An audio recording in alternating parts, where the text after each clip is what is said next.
Nepal's Prime Minister returns to Kathmandu after a private pilgrimage visit, offers prayers at sacred Muktinath temple. Monsoon rains block major roads across Nepal. Nighttime travel restrictions imposed on key routes. Homestays in Western Nepal attract growing tourist numbers, boost rural income and preserve local culture. US blame Canada following trade talks collapse. Canada vows retaliatory tariffs.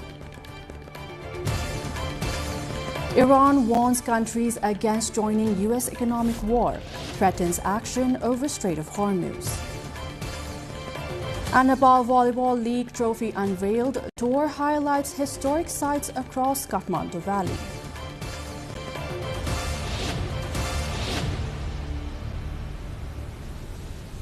Good evening, I'm Bijata Bhandari and this is NTV World Primetime News.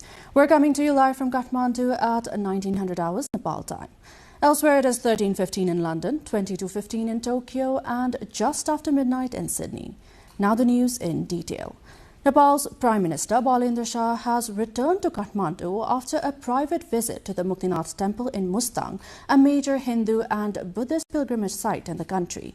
Prime Minister Shah travelled to Mustang on Saturday with family members and offered prayers at the temple later that afternoon. Muktinath, located at an altitude of around 3,800 meters in Nepal's Himalayas, is considered sacred by both Hindus and Buddhists and attracts pilgrims from Nepal and India. According to Mustang Police, Prime Minister Shah left the district for Kathmandu via the Jomsom Beni route. Officials said the visit was private, with no official engagements announced during his stay in Mustang.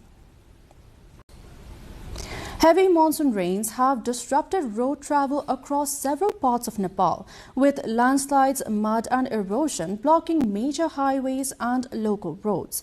According to Nepal Police, Mechi Highway in Ilam, Arniko Highway in Sindhupalchok and sections of the Bheri and Shahid highways are currently obstructed.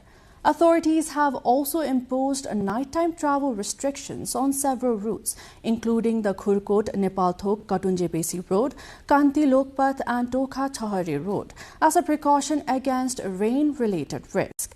The disruptions come as heavy rainfall increases the risk of landslides, road collapses and erosion in hilly and mountainous areas. Police have urged travellers to check road conditions before setting out, use alternative routes where necessary, and exercise caution in areas prone to the landslides.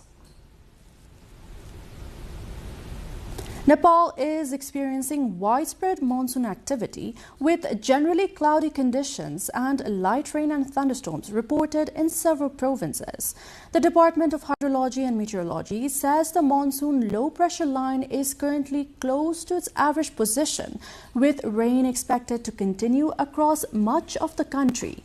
Some mountainous areas could also receive light rain and snowfall with thunderstorms, while isolated heavy rainfall is possible in the hills of Koshi, Bagmati, Gandaki, Karnali and Sudar Pashchim provinces. Authorities have warned that heavy rain could increase the risk of floods, landslides and soil erosion, particularly in the vulnerable areas.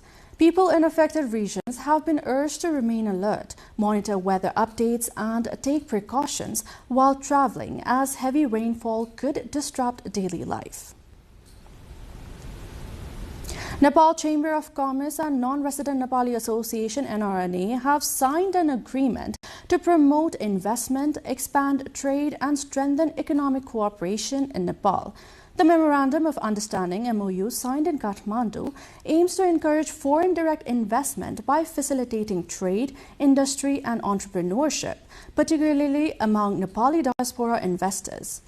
Chamber President Kamlesh Agrawal said the agreement could help create a pathway for non-resident Nepalis to bring more direct investment into Nepal. NRNA President Dr. Hemraj Sharma, however, said legal and regulatory complexities continue to make it difficult for foreign investors to invest in the country. Under the agreement, the two organizations will jointly organize investment conferences, roadshows and business summits to connect international and NRNA investors with Nepali businesses.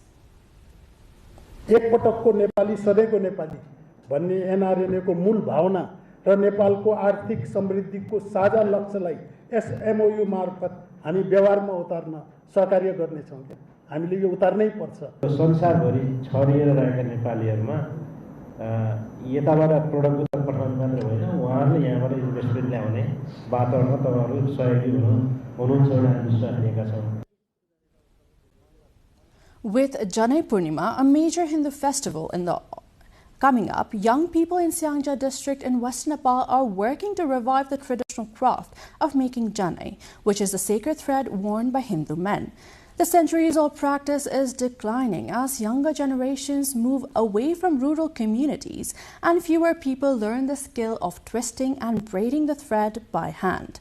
In Malunga village of Siangta, local youths are now learning the craft from older residents who say handmade Janai carries cultural and religious significance beyond that of machine-produced versions.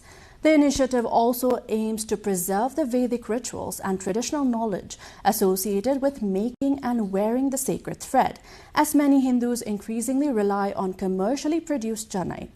Locals hope passing the skill to younger generations will help protect the community's cultural identity and prevent the traditional craft from disappearing.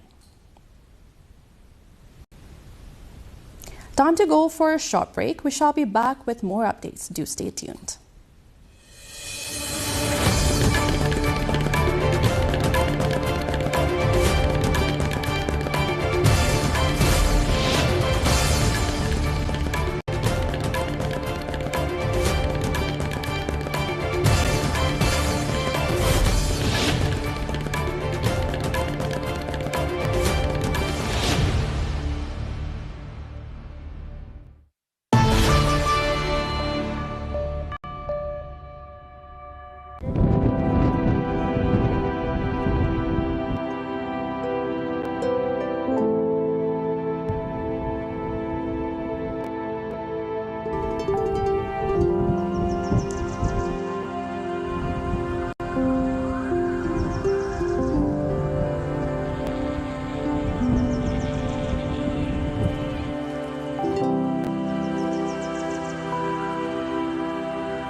Welcome back. You're watching NTV World Primetime News. Now the remaining updates.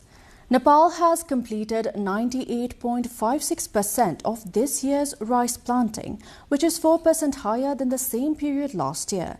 Department of Agriculture says timely rainfall has helped farmers complete planting faster across most provinces. Sudar Pashchim and Karnali have achieved 100% planting, while Madhesh has the largest planted area. With planting nearly complete, the focus now shifts to fertilizer, irrigation and pest control to improve the rice production. Sabika Shrestha along with Pawan Barsha brings more.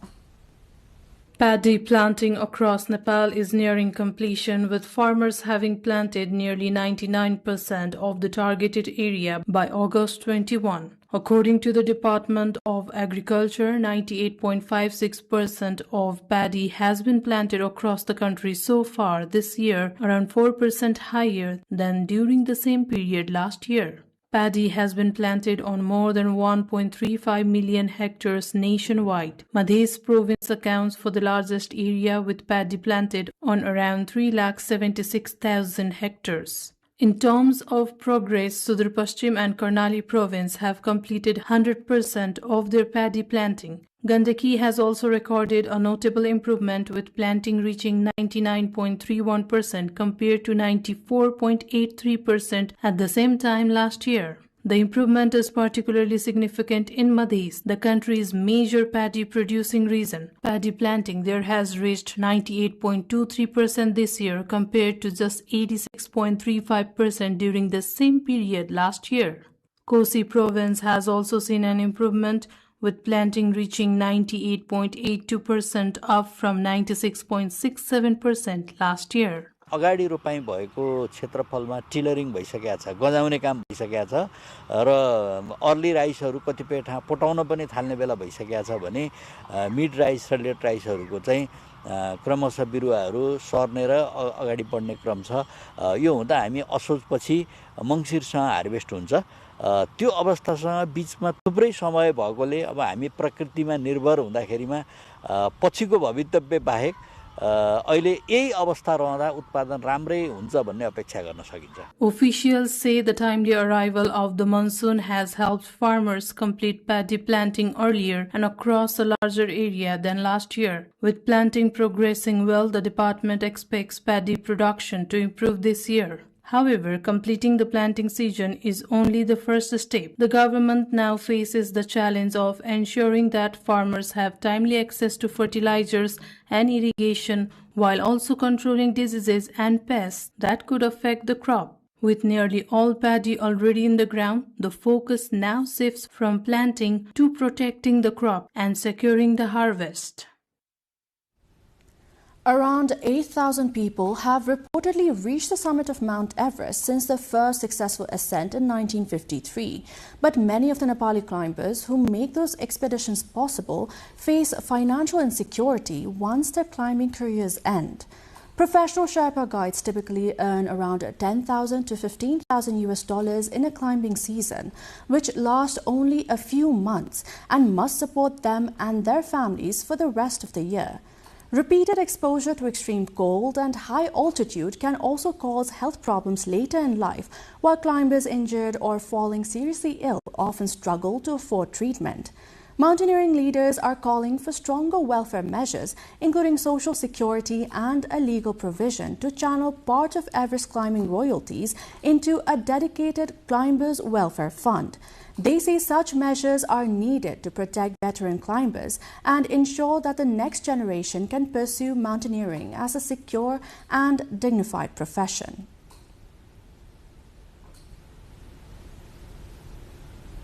Rural homestays in Nepal's Gulmi district are attracting growing numbers of domestic tourists seeking cooler weather, local food, and an escape from the crowded cities. 6 community homestays across the district offer visitors traditional accommodation, local cuisine, and cultural performances, while also providing access to nearby natural and religious attractions. The Rani Ban community homestay in Parsi alone hosted around 8,000 guests last year, with other destinations offering packages starting at around 1,200 Nepalese rupees per person. Visitors are welcomed with local traditions and dishes, including millet, tido, stinging nettle greens, timur chutney, corn-based foods, and seasonal vegetables, alongside evening cultural programs and village tours. Beyond tourism, the homestays are helping create income and employment and preserve local culture in villages affected by migration, offering a potential boost to rural economies in western Nepal. Dhoni Besi Municipality 6 in southern Thading district of central Nepal is being developed as a destination for agricultural and religious tourism, with local authorities seeking to promote farm-based tourism alongside the area's religious and tourist attractions. Located near Kathmandu, the area has become more accessible following the operation of the Nagtunga Nobise tunnel, which authorities expect will boost tourist arrivals. The ward's cool climate is considered suitable for kiwi, citrus fruits, and other crops, and the municipality has begun supporting farmers to establish orchards. The Bagmati provincial government is also supporting the initiative under a 5-year plan, with around 5 million Nepali rupees earmarked for agricultural development and tourism infrastructure. Authorities say the project is expected to increase rural incomes, create jobs, and strengthen the local economy. Police in Palpa district of Western Nepal have tightened surveillance and checks after an increase in the smuggling of goods through the border routes without completing customs procedures. Palpa, which lies along the Siddhartha Highway linking Nepal's southern plains with its western hill districts, is a transit route for goods moving to several parts of the country. Police recently arrested 2 people with electronic goods worth around 475,000 Nepali rupees and seized clothes worth around 85,000 rupees from a passenger vehicle traveling from Rupandehi district towards the Beni municipality.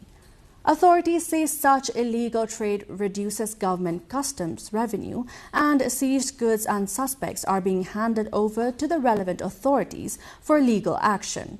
Police have increased monitoring along the highway and at potential border points, with a further processing of confiscated goods to be carried out through the concerned customs officers. Time again for a short breather. We shall see you at the other side with international updates.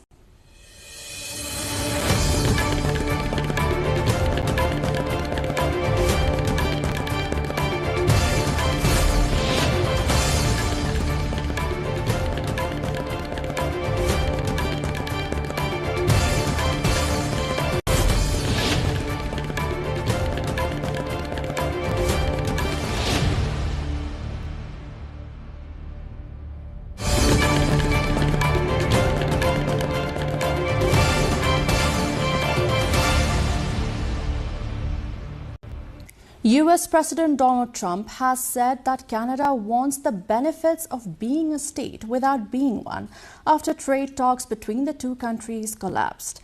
In his first comment since negotiations broke down, triggering new 50% US tariffs on a range of Canadian goods, Trump also said American farmers had been charged massive amounts of tariffs for years. Trump's latest comments echo his repeated references to making Canada the 51st state of America since returning to office, sparking frustration among its leaders and residents. The collapse of trade talks upended a deeply integrated trade relationship with no clear path to resolution. Meanwhile, Canadian Prime Minister Mark Carney said Canada would impose retaliatory tariffs on the United States after rejecting what he described as a bad deal on trade. Carney said Canada would defend its economic interest while seeking a more balanced trading relationship with Washington. Canada will match Washington's new tariffs dollar for dollar in order to protect Canadian workers, farmers, families, and businesses. Our response will be concentrated in sectors such as steel, dairy, appliances, agricultural equipment, pulp and paper, and electronics. We'll also include products that are currently subject to unjustified Section 232 and 338 tariffs. This is a focused response to protect and defend our industries and allow them to compete with U.S. products in the Canadian market. Iran's top security official Mohsen Rezai warned Saturday that any country participating in the U.S. economic war against Iran will be considered an enemy by Tehran. He said Iran would first negotiate with such countries and ask them to stay out of the conflict, but warned that if they refuse, Tehran will strike their interest, and that if surrounding countries choose to join the U.S. siege, Iran will not let even a single drop of oil be exported from the Strait of Hormuz. Rezai also repeated that the Hormuz Strait will remain closed unless the United States fulfills its commitments under the Iran-US Peace Memorandum of Understanding signed in June, adding that Washington must act first this time. He said talks with Oman regarding a new route of shipping through the Strait of Hormuz were progressing smoothly, adding a deal would be reached.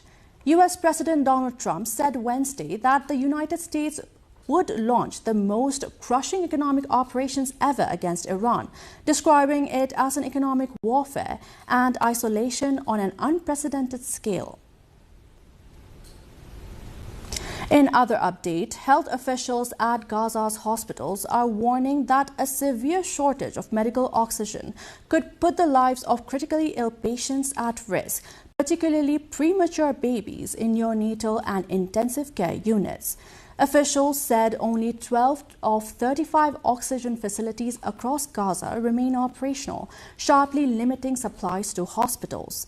The shortage is adding pressure to an already strained health system, where hospitals face shortages of essential medical supplies and damaged infrastructure. Health officials warn that continued disruption to oxygen supplies could have serious consequences for patients who depend on uninterrupted respiratory support. Leaders from 6 European countries arrived in Kyiv on Sunday for Ukraine's Flag Day and Independence Day commemorations and high-level diplomatic talks. Ukrainian Foreign Minister Andriy Sybiha welcomed the visiting officials as Ukraine continues to seek international political and security support amid its war with Russia.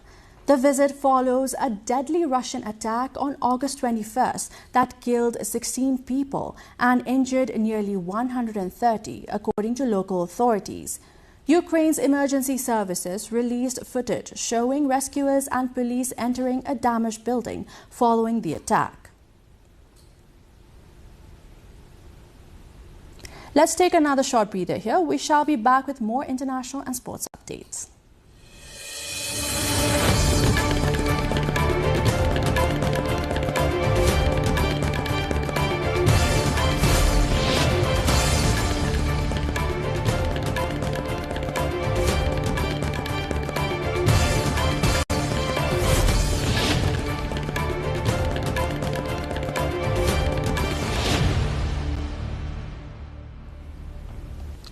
A magnitude 5.9 earthquake struck near Tokyo early Sunday, injuring at least 37 people and disrupting travel in the bustling megacity.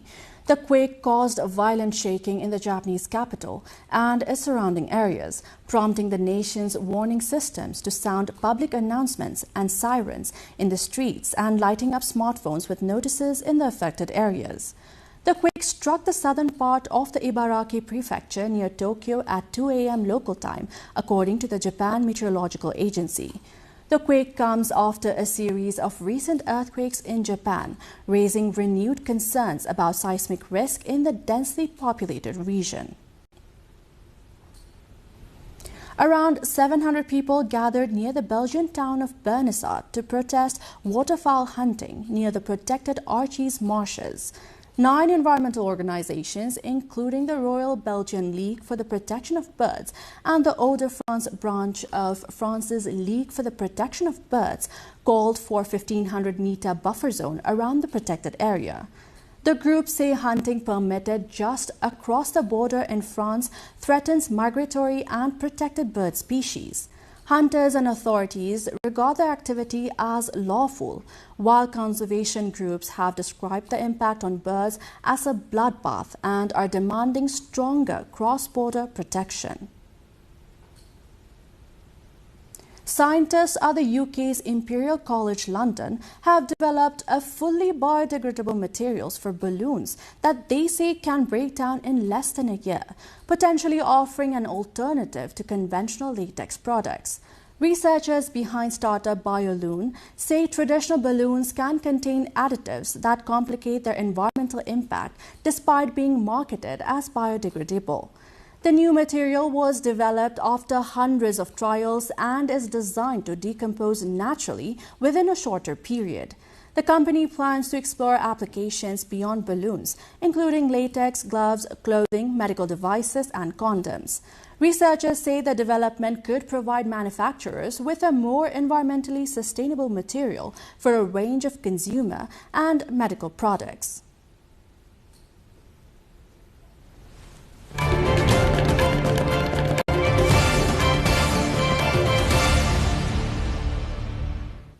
Time now for sports update.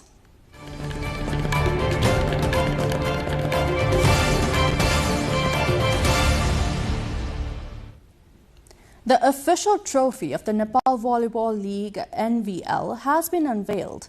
The trophy was formally unveiled by displaying it at various historical and tourist places. The trophy journey, organized with the slogan "New Flight to the Heights," started from Patan Darbar Square. Today, Lalitpur Metropolitan City Mayor Chiribabu Maharjan unveiled the trophy at Patan Darbar Square.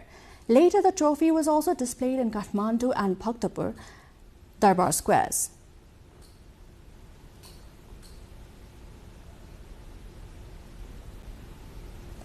Pakistan will host the 14th South Asian Games from April 3rd to 11, 2027, following a decision by the South Asian Olympic Council at its meeting in Islamabad. The Games will feature 28 sports, including athletics, swimming, cricket, football, hockey, boxing, badminton, archery, wrestling, taekwondo, and volleyball. The program will also include newer formats such as 3x3 basketball, beach handball, rugby sevens, and beach volleyball. The South Asian Games bring together athletes from countries across the region, making them one of South Asia's major multi-sport competitions. The previous edition was held in Nepal in December 2019, with the 14th Games now set to return to Pakistan after an extended gap. A humanoid robot beat the men's 100-meter world record during the opening ceremony of the World Humanoid Robot Games in Beijing.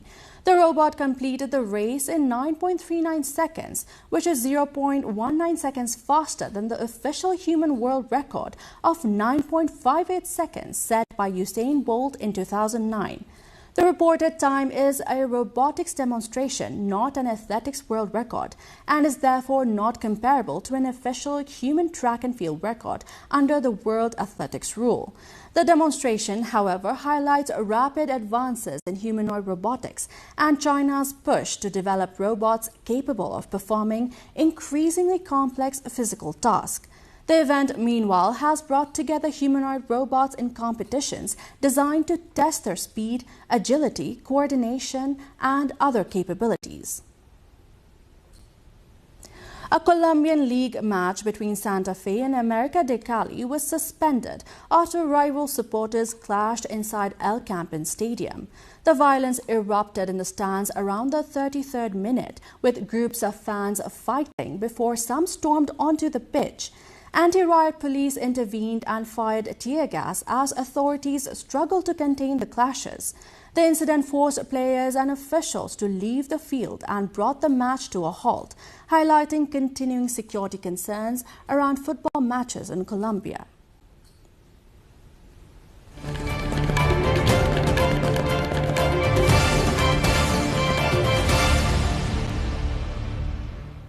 This brings us to the end of this edition, but before we say goodbye, here's a quick reminder of our top stories. Nepal's Prime Minister returns to Kathmandu after a private pilgrimage visit, offers prayers at sacred Muktinath temple. Monsoon rains block major roads across Nepal, nighttime travel restrictions imposed on key routes. Homestays in Western Nepal attract growing tourist numbers, boost rural income, and preserve local culture. US blame Canada following trade talks collapse. Canada vows retaliatory tariffs. Iran warns countries against joining US economic war, threatens action over Strait of Hormuz. And Nepal Volleyball League trophy unveiled. Tour highlights historic sites across Kathmandu Valley.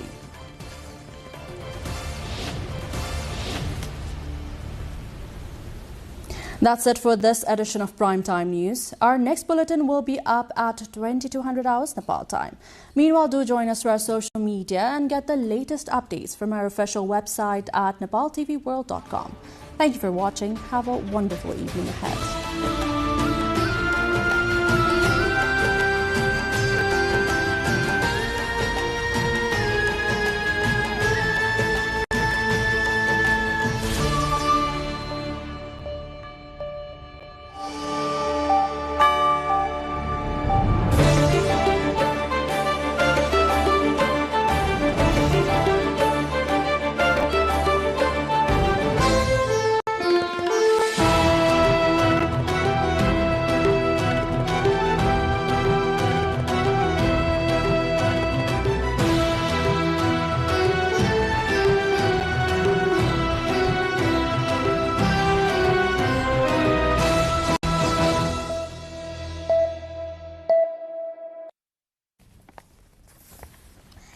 Welcome to the studios of NTV World in Kathmandu. Public Service Broadcasting PSB Nepal's new initiative to make Nepal more visible and audible to the global audience. Welcome on board.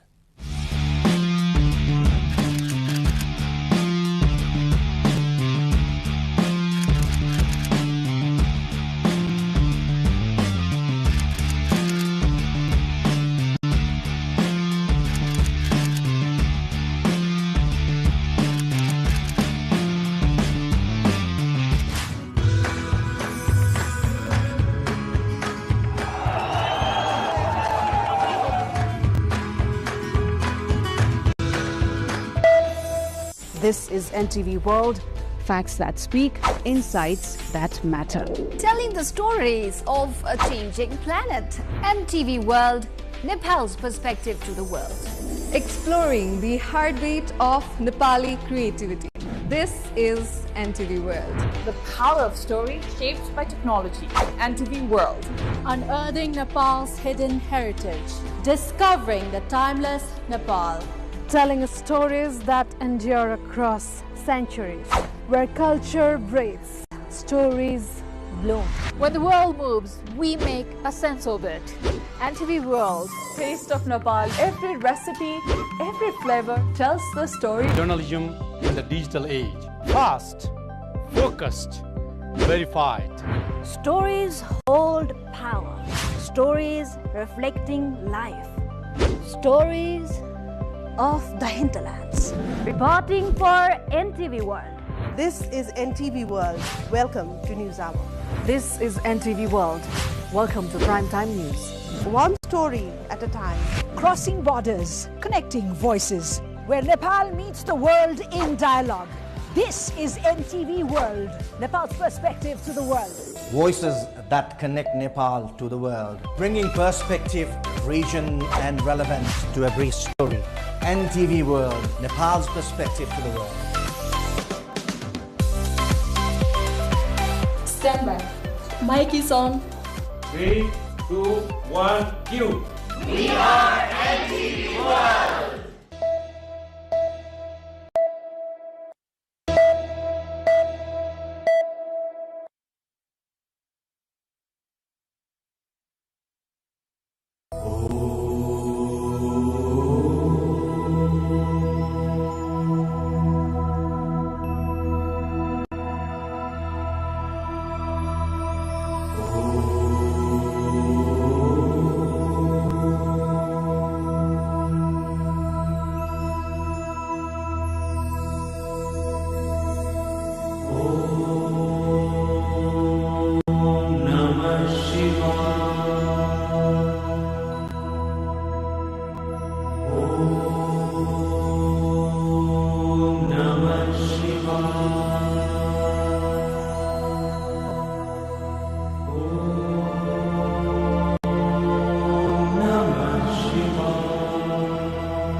हिरण्यबाहवे हिरण्यवर्णाय हिरण्यरूपाय हिरण्यपतये अम्बिकापतये उमापतये पशुपतये NaMo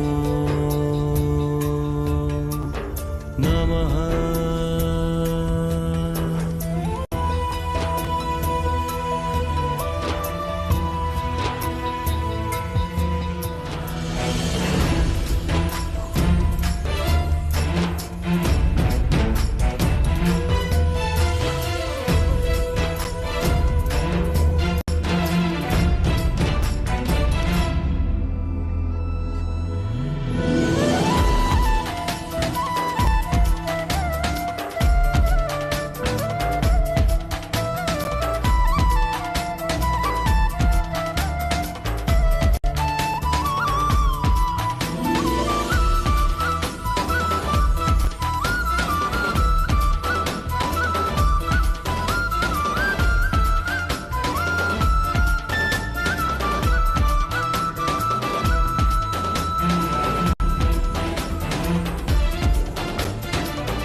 Welcome to the Hinterlands on NTV World. This weekly show brings together stories from the hinterlands of Nepal, takes you beyond the cities and highways into the heart of Nepal's rural landscapes.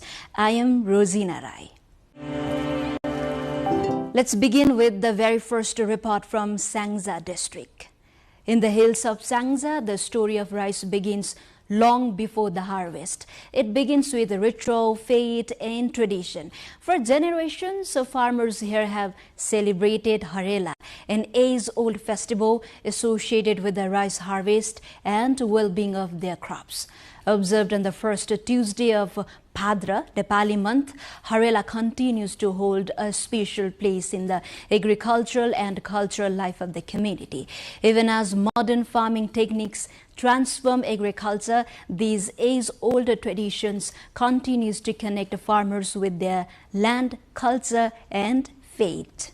In the hilly region of Sangza, farmers observe Harelo on the first Tuesday of Nepali month of Bhadau that usually falls in the mid-August, a tradition passed down through generations, even as modern farming technology spreads across the district. The ritual centers on the edge of the rice field, where farmers plant a branch of the mial tree along with incense and other offerings. अहिलेसम्म धान रोपो थियो रोपो आएन भनिन्थ्यो रोग लाग्यो भने अब आज मंगलबार पहिलो भदौको पहिलो मंगलबार हामीले जहिले पनि धान भनेर नाम राख्ने दोभाल्ने हरेलो गर्ने चलन.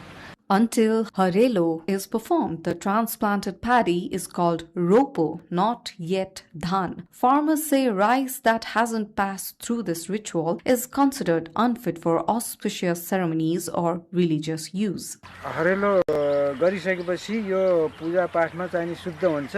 भदौको पहिलो चाहिने मंगलबार चाहिँ यो हरेलो गर्दै आइरहेको हुँदाखेरि हामीहरूले त्यही हरेलो गरिन्छ. As part of the observance, seeds of various grains and pulses are mixed with husk, wrapped in a corn husk, and hung from a branch of the mial tree. If the seeds sprout well, farmers believe the coming season's weather will be favorable and the rice harvest will be good. Behind the religious symbolism, farmers and researchers point to a practical basis as well. The puja performed at the field's edge with incense and smoke is believed to act as a natural pesticide, helping ward off crop-damaging insects. The ritual, farmers say, also reinforces discipline in the farming calendar itself. Beyond Sangza, Harelo is observed across Nepal's hilly districts as part of the broader mid-August agricultural calendar, a season when farmers traditionally pause to access the health of the newly transplanted paddy before the monsoon peaks. But the tradition is fading, while older farmers in Sangja's hill villages continue to observe Harelo.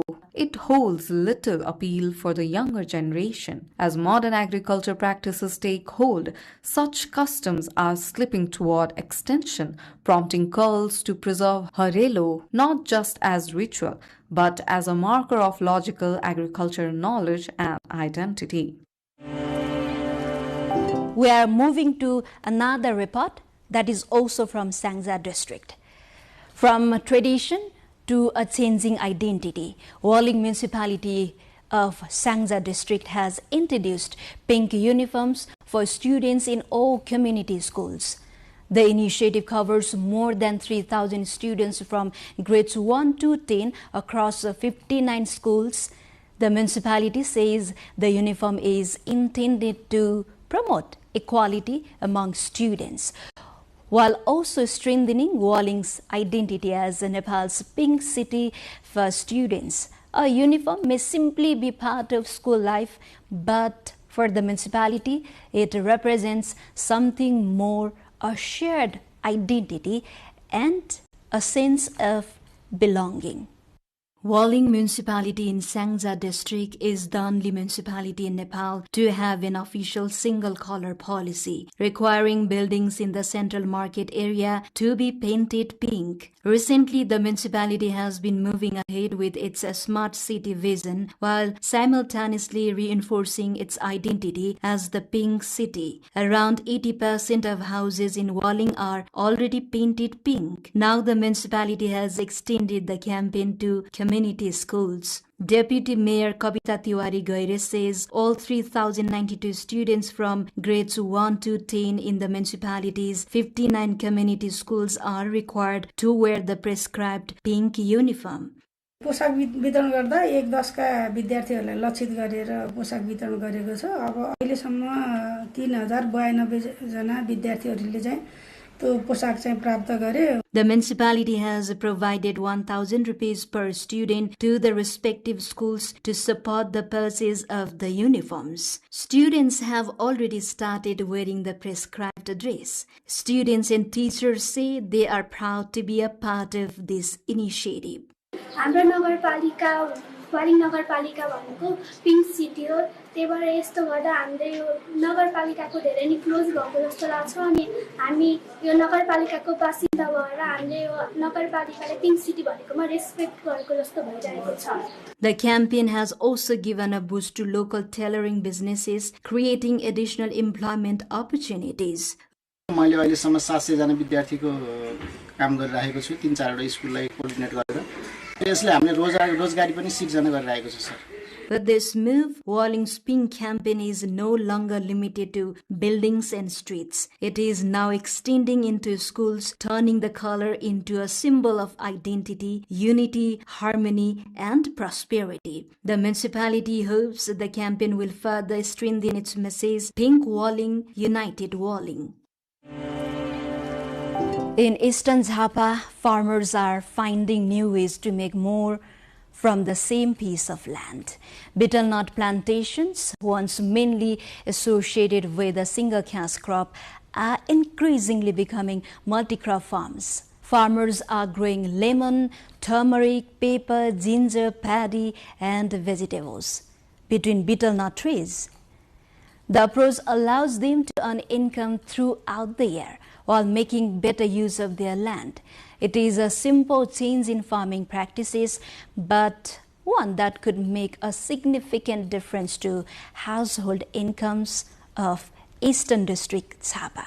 Jhapa, Nepal's largest betel nut producing district, is seeing a new trend among farmers. Instead of leaving the land between betel or areca nut trees unused, farmers are increasingly turning it into productive farmland. They are growing black pepper, lemon, turmeric, ginger, and various vegetables between the trees. In some areas, farmers are also cultivating paddy. This allows them to earn income from several crops using the same piece of land.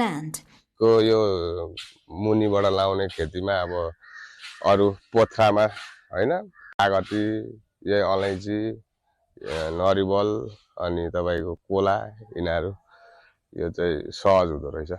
Betel nut is a long-term crop and takes several years to reach commercial production. Agricultural technicians say growing intercrops during this period provides farmers with a regular source of income while making better use of the available land. Farmers say intercropping also benefits the areca nut trees. Irrigation, fertilizer, and regular weeding carried out for other crops help improve the overall condition of the orchard and can contribute to better betel nut production. खेती गर्दाखेरि अलि राम्रो हुन्छ सुपारी पानीले भिन्न पाउँछ हैन मलजल गरिन्छ धेरै राम्रो हुन्छ. However, farmers continue to face challenges in the market. Fluctuating prices, increased imports of foreign nuts, and restrictions on exports have created uncertainty for producers. विदेशी सुपारी यहाँको सुपारीलाई चाहिँ पन्साएर यहाँको सुपारीलाई तिरस्कृत गरेर अथवा यहाँको सुपारीलाई कुनै मूल्याङ्कन नगरिकन विदेशी सुपारी नै आयात गर्नुपर्ने राज्यको जुन नीति छ यो नीतिले हामीलाई अत्यन्तै धेरै अप्ठ्यारो बनाएको छ. With betel nut cultivation expanding across Jhapa, farmers now see greater potential to develop orchards into multi-crop production areas. They say that better processing, branding, market access, and export opportunities can help increase the value of their produce and provide farmers with multiple sources of income from the same land. Moving to the public health concern, and this is our final report. Japanese encephalitis cases are increasing in Koshi province recently. prompting health authorities to urge people to remain alert. The Provincial Health Directorate in Thankuta district has advised communities to prevent water from collecting around their homes and to keep pig and dog sheds away from residential areas. Health officials are also urging people to seek medical attention immediately if symptoms associated with Japanese encephalitis appear. Simple precautions, they say, can help reduce the risk of infections.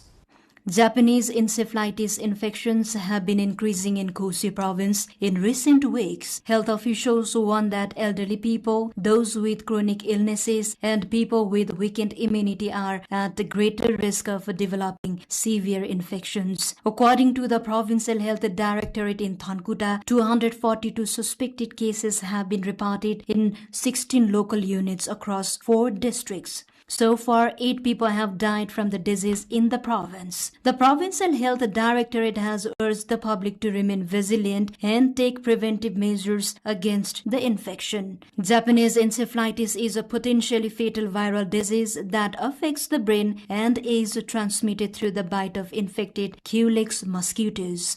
समयमा उपचार गरेन भने अब यसको खास medicine नभएकोले गर्दाखेरि त्यो सिम्पटोमेटिक ट्रिटमेन्ट गर्ने हो समयमा उपचार गर्नु पर्यो हस्पिटल समयमा आउनु पर्यो पहिला भन्दा मान्छे सजग भएकोले गर्दाखेरि छिटो हस्पिटल आइपुग्छ अनि छिटो हस्पिटल आयो भने अब हामीले छिटो डायग्नोसिस पनि गरिहाल्छौँ जस्तै यसको अब डायग्नोसिस भन्दाखेरि मेन डायग्नोसिस भनेपछि लम्बर पङ्क्चर सीएसएफ फ्लुइड हामी बाहिर पठाउँछौँ अब त्यो नआउन्जेलसम्म पनि हामीले पहिला नै उपचार गरिरहन्छौँ. Nationwide, 830 suspected cases of Japanese encephalitis have been reported, with 54 cases confirmed, while 13 people have died from the disease across the country. Health officials say the risk of infection increases during the monsoon season when mosquito activity rises. They advise people to take precautions to avoid mosquito bites, as there is no specific treatment for Japanese encephalitis. Doctors recommend seeking immediate medical attention if symptoms such as high fever, severe headache, stiff neck, tremors, or seizures develop. जसको mortality rate हुन्छ मृत्यु दर चाहिँ हुन्छ नि अत्याधिक छ सही समयमा त्यसलाई पत्ता लगाउन सकिएन भने त्यसबाट चाहिँ मृत्यु दर चाहिँ अहिले पनि भर्खरै यो बर्खाको सिजनहरु मध्ये बर्खाको सिजन हुँदाखेरि चाहिँ अहिले अलिकति बढिरहेको छ र यस्तो किसिमको बिरामीहरु चाहिँ अलि बढ्दो रूपमा यो पूर्वी क्षेत्रमा चाहिँ देखा परेको छ. The Provincial Health Directorate claims that none of those who died from the disease in Kosi province had been vaccinated. From the traditions of Sangza to the changing face of walling, from new farming practices in Chapa to health concerns across Kosi province. These are the stories from Nepal's hinterlands. Thank you for joining us on Hinterlands on NTV World. For more stories, follow us on our website, social media platforms, and YouTube channel. I am Rosina Rai. Goodbye for now.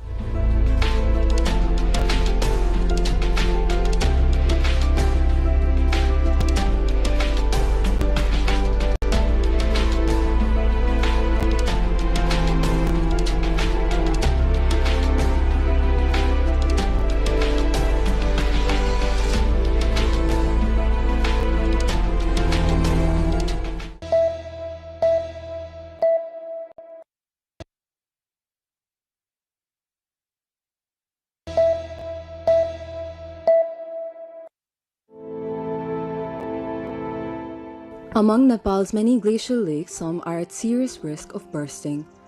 Sudden bursts of these lakes due to the impact of climate change could result in massive loss of lives and property.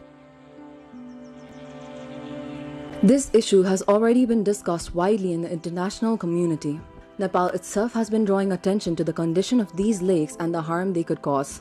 Even then, in the recent years, several glacial lakes of Nepal have already burst, resulting in heavy loss of life and property. Experts warn that this trend could continue to grow and have urged everyone to take preventive action. Just a week ago, in Koike rural municipality of Dolba district of the far western Nepal, flood mixed with derbs buried about 53 houses. Likewise, in mid-April 2025, heavy rainfall and flooding in Srinagar Bazar of Odanchuli municipality in Humla in the northwestern Nepal has caused massive destruction. Continuous rain has also damaged areas in Srinagar and nearby villages in Mugu's Khatiar rural municipality. Last year, it was confirmed that the flood in Thame River of Solukhumbu in the Khumbu region of the foothills of Mount Everest was caused by glacial lake outbursts.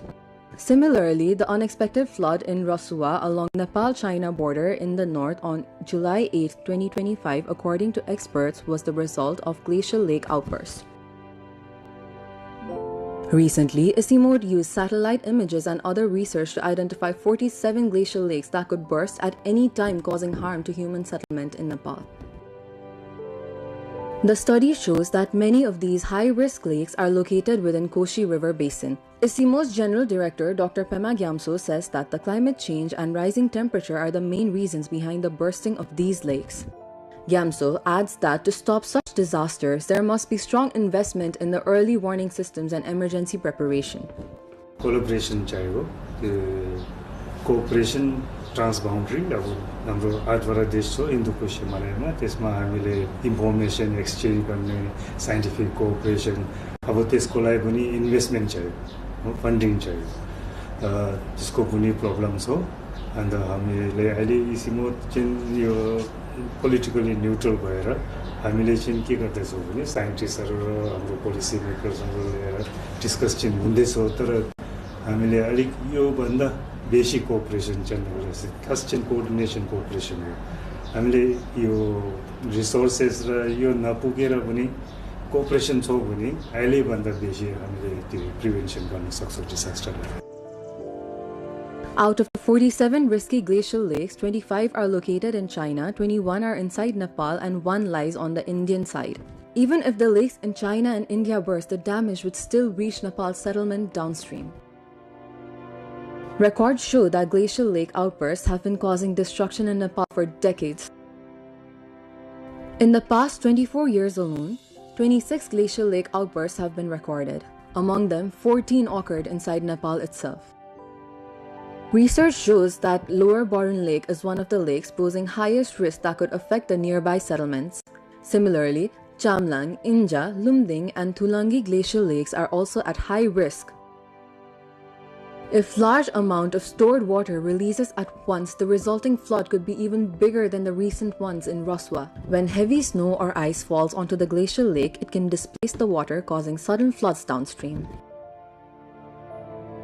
Large blocks of ice or rock sliding onto the lake can push the water out, creating massive flood carrying mud, rocks, and derecho. Experts believe that Nepal still needs to do much more to reduce the impact of climate change. They say cooperation in the international community and greater national investment in prevention and protection are both essential.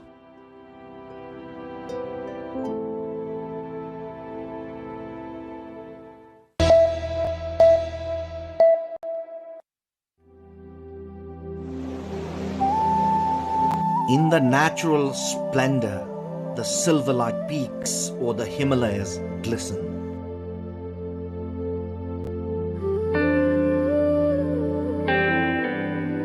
Cradling a pond filled with milk in its lap, the Numbur Himal gleams. The Dudkunda, meaning a milk pond in Nepal's northeastern district of Solukhumbu, is truly the gateway to the paradise.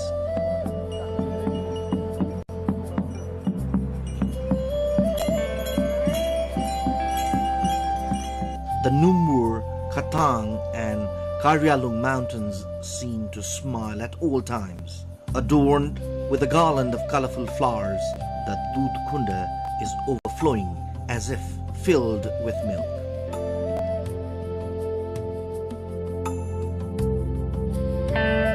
The very sight defines nature at its best. Feels as if the Numbur mountain is giving motherly affection, holding the lake in its lap. The beauty is so serene and virgin that one fears not to stain it by touching. Indeed, Dudkunda is nature at its purest form. Located at Solu Dutkunda municipality, Taksindu, the natural paradise draws many visitors.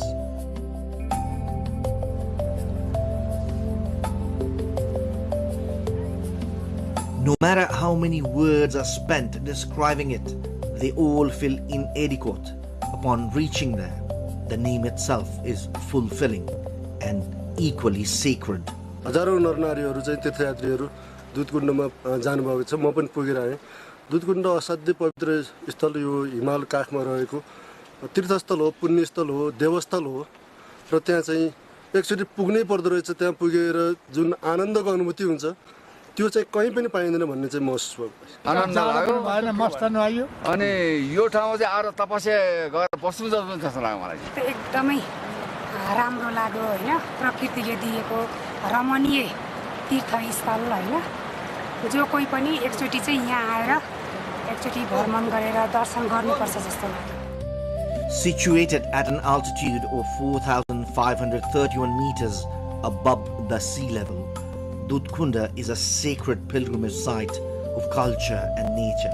It feels like nature has blessed this place, and culturally, it has bound all castes and ethnicities in a thread of unity.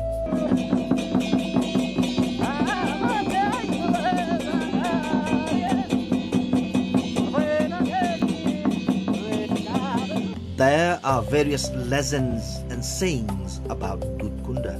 One argument is that the pond was formed during the creation of the Himalayas and was discovered by local sheep and yak herders. According to another legend, in ancient times, a yak would go to a stone where the pond is located and offer its milk every day. Later, the place was found to be a pond filled with milk, leading to its name, Dutkunda. This has also led to the belief that gods and goddesses reside here.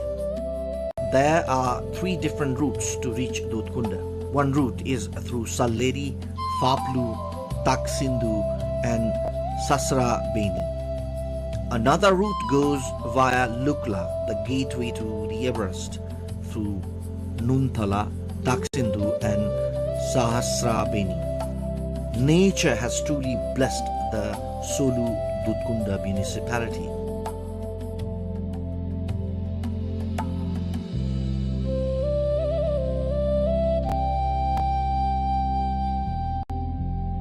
Truly, just like the majestic Mount Everest, Dutkunda has the potential to be the destination for everyone in the days to come. It is a thread of unity among all castes and ethnicities. Just like the holy water of Dutkunda, it will become a pure and excellent destination.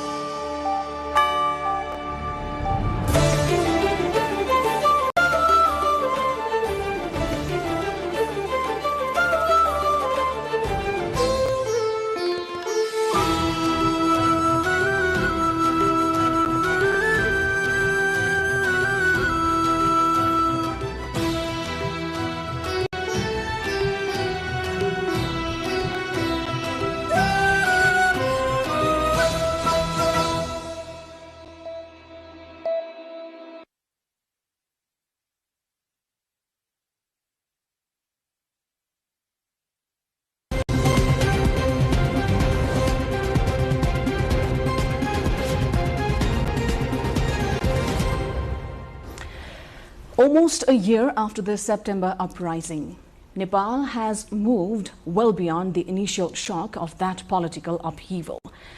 We now have several months of experience with a government led by Rashtriya Swatantra Party, and some of the early assumptions about what this government would look like are already being tested. There have been ambitious governance and institutional reforms, but also questions about parliamentary accountability and the way power is being exercised. Inside Nepali Congress, the contest between Gagan Thapa and Sher Bahadur Dewa camp is becoming increasingly consequential, while the broader left is still searching for a political response to RSP's dominance. And then there is foreign policy as well. The Balen government initially kept India's, China's and the Western diplomatic establishments at a certain distance. But in recent days, we have seen a striking diplomatic reset with renewed engagement with the neighbors, outreach to the United States and questions over borders, defense cooperation, connectivity and economic diplomacy. India brings geography, history, trade, energy and security into the equation. China brings infrastructure, connectivity, and the US brings development, investment and an increasingly important geopolitical dimension as well. So, over the next 45 minutes, we will look at both sides of this equation. What is happening to Nepal's domestic political order, where the opposition is heading, what kind of governance Balen Shah is actually building, and whether Nepal is developing a genuinely new foreign policy strategy or simply recalibrating an old one. Joining us today on Insight is political analyst Dr. Chandradev Bhatta. Dr. Bhatta, welcome to NTV World Insight. It's good to have you with us. Thank you very much, ma'am. Very pleased to be here. Looking at the months so far into the governance of RSP-led team, we've heard about 100-point agenda, a lot of political initiatives, institutional initiatives as well. There have been questions also about the Prime Minister's approach in the Parliament. Yes. How have you viewed all of this in terms of governance and accountability? This is in fact very interesting question. In a sense that you have also raised about the 100 points ambitious program that RSP has plotted. And all these programs, if they were truly implemented, they certainly have potential to change the political landscape of Nepal. In fact, political landscape has already changed, but that has, those points have a lot of potential to bring about positive changes in our society. But we have reached to the point where we can neither be optimistic nor be pessimistic. Government has been in power, it's almost 5 months, but it's, there are a lot of confusion. We really don't know what exactly this government wanted to do. In the 100-point programs, they talked about different developmental initiatives they basically which they wanted to pursue. But right after the budget, none of these points were really reflected in the national budget. If you look at the budget, it's really discouraging, not only for the common people, but also for those who have been engaged in the capital formation process in this country for a long period of time. They were not really convinced, neither the common people, because government came up with different types of taxes, and which definitely is not really going well in the days to come. So that's the most important factor. The very objective of this post-electoral Gen Z government is to provide economic security, good governance, and political stability in the country, And apart from that, as you mentioned in your opening remarks, they also talked about foreign policy. If we look at all these factors, I think we are not really in a position to say what direction government is going to take in the days to come. Let's talk about the governance. They certainly wanted to introduce some positive steps in the governance, and things have improved as well in many areas in terms of service delivery. If you go to to renew your licenses or things like that, I think slightly situation has changed there. But again, if you go to the passport office, there was a huge queue and the situation was about to go out of hands. Likewise, in other sectors as well, for governance and service delivery, bureaucracy is the most important element, and bureaucracy somehow has been terrified, primarily because first the way the chief secretary has been appointed, there has been a lot of frustration within the bureaucracy. Bureaucracy basically operates on hierarchy, and hierarchy to some extent has not really been upheld. Because of that, a lot of files in the Singha Darbar are not really moving ahead in a way they should have moved. So this is creating a lot of obstacles for the government to implement the policies and program it wanted to pursue. The second factor is the conflict between some sort, I won't really use the word conflict, but some sort of tension between judiciary and the government. Most of the decisions that government has taken, they have been turned over by the Supreme Court as well. There are also reasons behind that. Primarily, that's my opinion. The way this, the judges have been, the Chief Justice has been appointed. Maybe he's also not the senior most judge to be appointed. So there are also issues as well. So apart from that, the government has created superstructure, one structure above the, the established bureaucratic mechanism, the advisors and, people like that. They're coming very strongly on the established bureaucracy as well. So they have their own ways of dealing with the things. So by and large, if you look at from this perspective, the way governance should have been maintained, it's not really going ahead. Maybe they do not have much experience of running the bureaucracy, or the bureaucracy is not really cooperating with the current government, primarily because they have been working with the old establishment for a long period of time. That could be this could be the reason. The second point is corruption. Okay, corruption has been there. It has been a biggest problem of our society, but the way we are dealing with corruption today is not really going to be helpful in the long run. Because if you look at, it's not only the people in the bureaucracy, but outside of bureaucracy as well, in the private sector, the business community has also been terrified because the way the government has been arresting people and things, these all things are not really creating a good momentum in overall governance structure. The third point is, I would say, the governance is also about strengthening the capacity of the state institutions, and the state institutions can only be strengthened when we have got a strong bureaucracy, and the bureaucracy has a confidence. Bureaucracy and government have confidence on each other. We don't really see that happening at the moment. And if you put all these things put together, we can come to the conclusion that there is a lot of confusions in the government. Perhaps things will improve in the days to come, but as of now, the situation is not really that encouraging as it should have been. Of course, there is a need to have some sort of cleaning in the governance as well, because this has been, things have been not really moving into the right direction for the last many years. People, if I say 35 years, the political leaders from the old establishment will not like it, because during the last 35 years, many things have happened as well, good things have happened. But if you look at, there is the need to have some sort of cleanings in our systems as well. But in the name of cleaning, we cannot really weaken the state institutions, the bureaucracy, the judiciary, the police forces, and in the university mechanisms. If we don't really put them in order, I don't think we state will really be in a position to function. It will not really be a function. What we will only witness as the anarchy. So I think we have to be quite careful in the days to come. Prime Minister is quite honest about ending corruption in this country. He has got a zero tolerance policy on corruption, but the people who are surrounding him, I think, are not really. I can say that they're not really providing the type of advice which should have helped prime ministers to put things on right track. So there are internal issues and there are external factors as well. Likewise, the most important factor is the economic factor.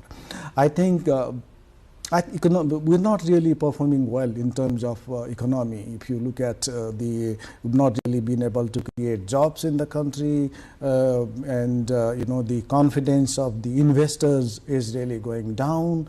This, in fact, the Gen Z revolt has created a situation not only for the internal investors but also outsiders, investors from outside, that Nepal is not really a friendly country to make investment, primarily because during less than 4 hours. Most of the private properties were damaged. Public properties were damaged. Business houses were destroyed. So that also has not really given confidence to the investors from outside and inside.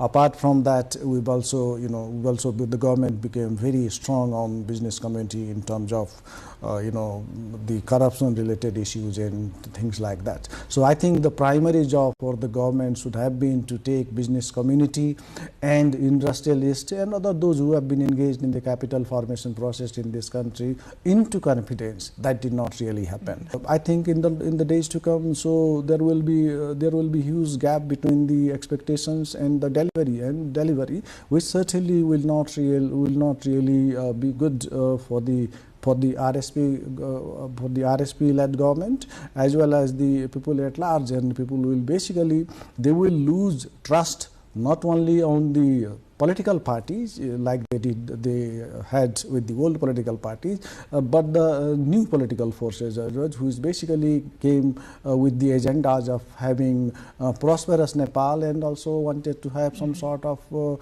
good governance in the country. That's a very beautiful and comprehensive summary of the governance status so far. Before we break down in all the themes that you touched upon, I just wanted to ask you, without sounding very pessimistic, it's only been a few months that the government started working, but do you think there will be a tipping point for people? Because we bear a big loss before we gave a mandate to this government. That's true. Do you think there will be a tipping point? Will we lose patience with the government from the works that they have done so far? Because in this period we also witnessed the loss of a youth who self-immolated in the capital. Yeah, I think that's quite an interesting fact. In fact, and the biggest challenge for this government, in fact, for any government for that reason, is to maintain the confidence of people both on the polity as well as on the government itself. If the government fails to maintain people's confidence on the system, I think it creates a lot of problem for the government as well as for the political system. But in government, I would say there are reasons to be optimistic as well, because they are also in a phase of introducing big changes in the government mechanism. When changes happen, people certainly have some problems as well. Changes come with cost as well, and it comes with pain, in fact, and it also takes a longer time, and we cannot really expect all the problems to be resolved within 5 months. That will be, we should not expect that, because it's too early to make any judgment, in fact. But the thing is that government at least should take some initiatives to put things into perspective, so that people at least can have a positive image or positive opinion about the government. You mentioned this government has kind of had a breakaway from the traditional practices in the bureaucracy. You think this is a little troublesome, because it's of course learning by doing, but are they experimenting a lot? I think we need efficient bureaucracy. The way bureaucracy has been working in this country for a long period of time is not really helpful. Has not really been helpful. I'm not saying this. A lot of people are saying this because people think there are problems with the bureaucracy, and bureaucracy has to be fixed. But we cannot just fix the bureaucracy over the period, over the night. Mm-hmm. It needs a lot of time as well.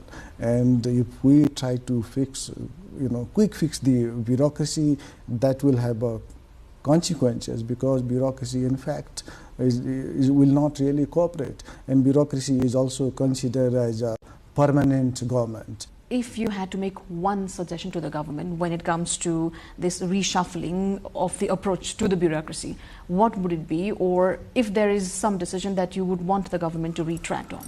I think the most important part is for this government is to, of course, we need to have a good governance. We need to end the endemic, the corruption that has been happening in this country for a long period of time, but do it step by step. Don't try to do everything together, because that will only weaken the state institutions. Once the state institutions are weakened, it takes a lot of time to rebuild them. So that's the biggest problem.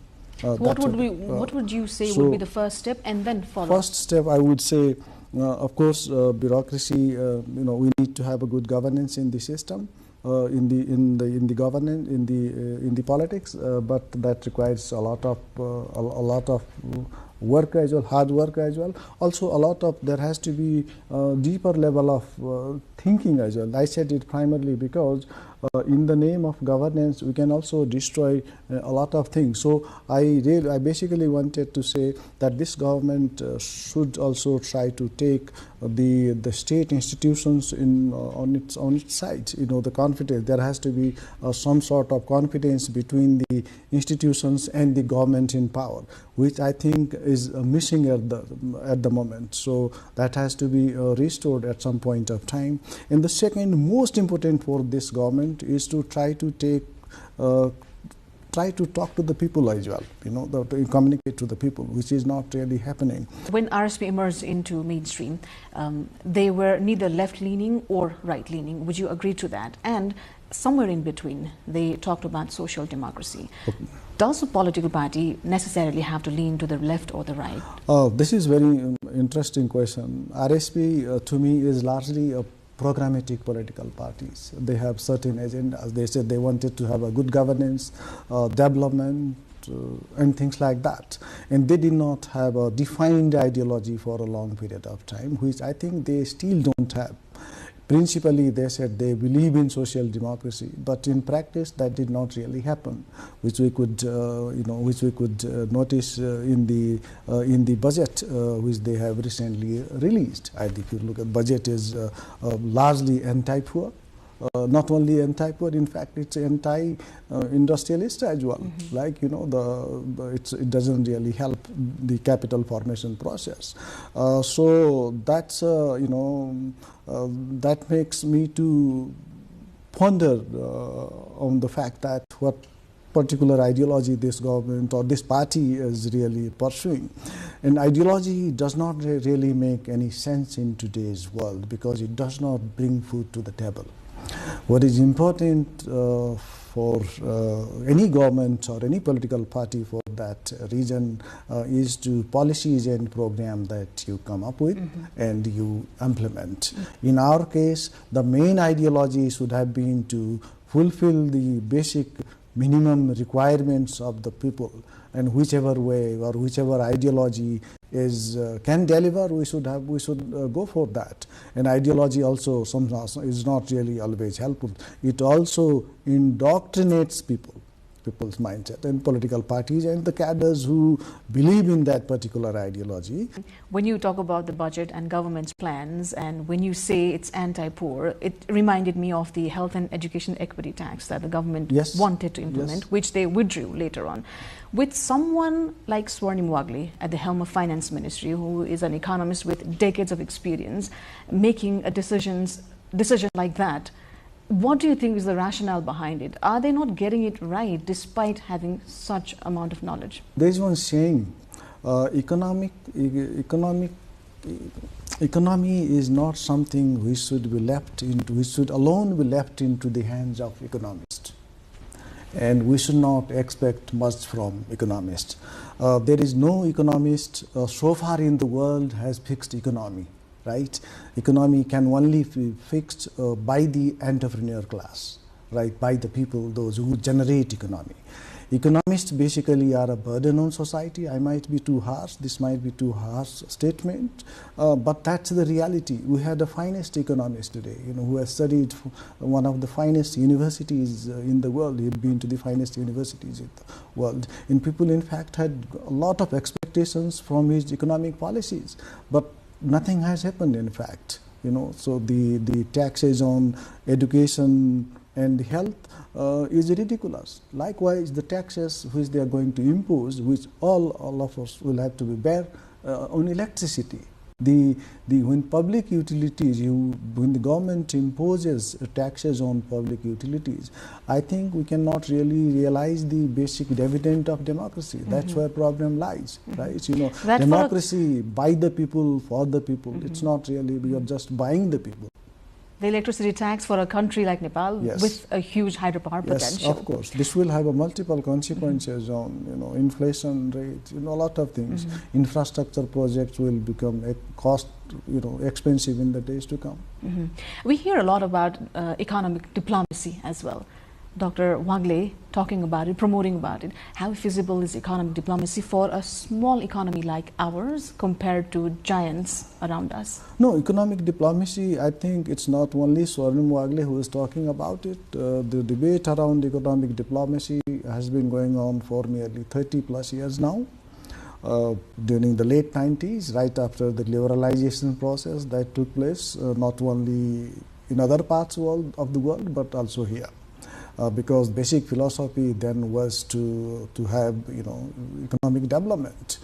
So we also pursued economic diplomacy through our governance systems. You know, Ministry of Foreign Affairs and Finance Ministry were engaged in that process right from the very beginning. But then the fact we have to identify where are the areas we really wanted to, you know, promote at the global level, or the investment that we wanted to have from outside. You know, is it a tourism, is it a agriculture, or any other areas? I think we've not really, or the service sector. If you look at service sector has expanded in this country during the last 3 decades, I would say. But the other areas are not really doing well. So economic diplomacy, the way we should have, you know, pursued it, is not really going in that direction. The top priority of this government is the developmental diplomacy, which they have mentioned in their 100 points programs as well. It is yet to be seen how they are going to do that in the days to come. But I would say if we really wanted to have economic diplomacy very effectively, we need to find out the areas where we wanted to have investment. I think that has not really been defined here. When it comes to approach in our foreign policy and relations with other countries, in the initial days, the Prime Minister wanted to maintain a neutral relation with everyone. I believe he also held one meeting with all the envoys at once. Yes. In recent days, he's had back-to-back meetings with the ambassadors of our neighboring nations, China and India. How have you interpreted this approach, this change in approach? This government, you know, they also have, you know, very, let's talk about, when we talk about foreign policy, it has been well defined or well anchored in our constitutions, and it provides a lot of guidelines for the foreign policy. And also we need to look into our neighborhood.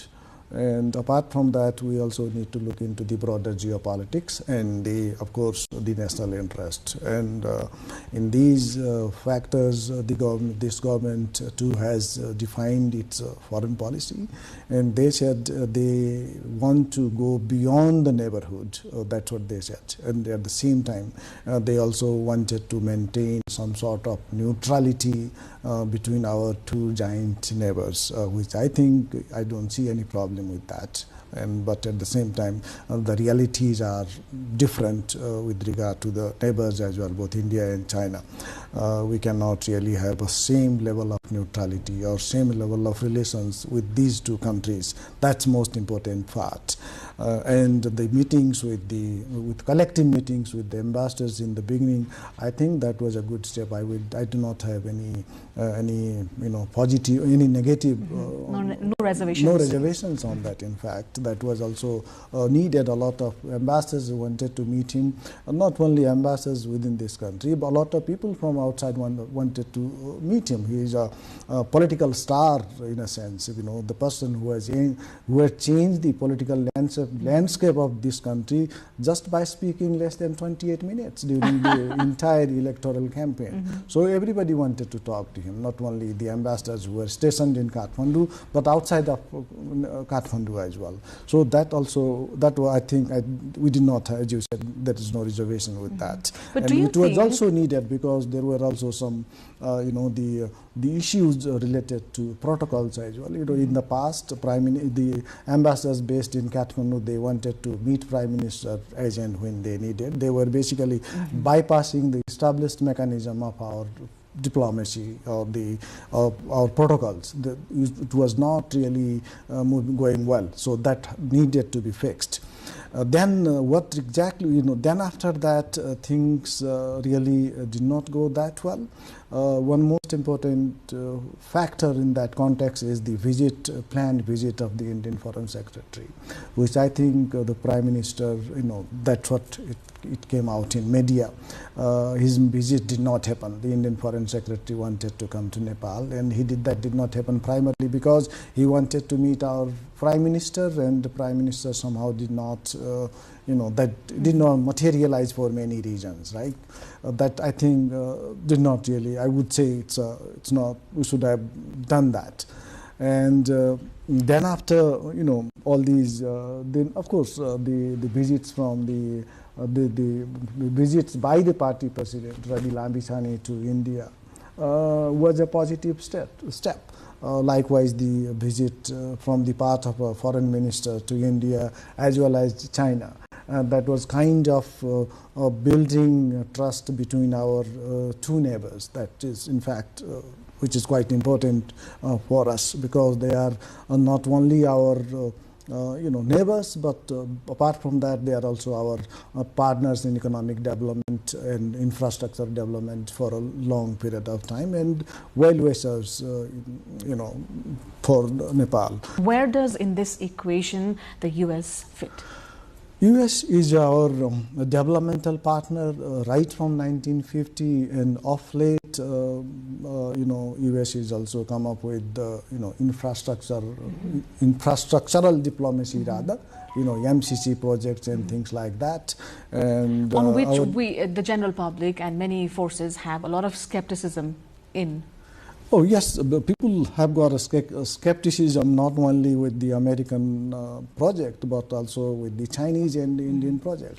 But there were a lot of hue and cry, and there were protests as well. Yes, there were protests, 2 years ago or 3 years ago, the streets of Kathmandu basically were hijacked by the people who wanted to either take a side, with our northern neighbor or the neighbor from the far away.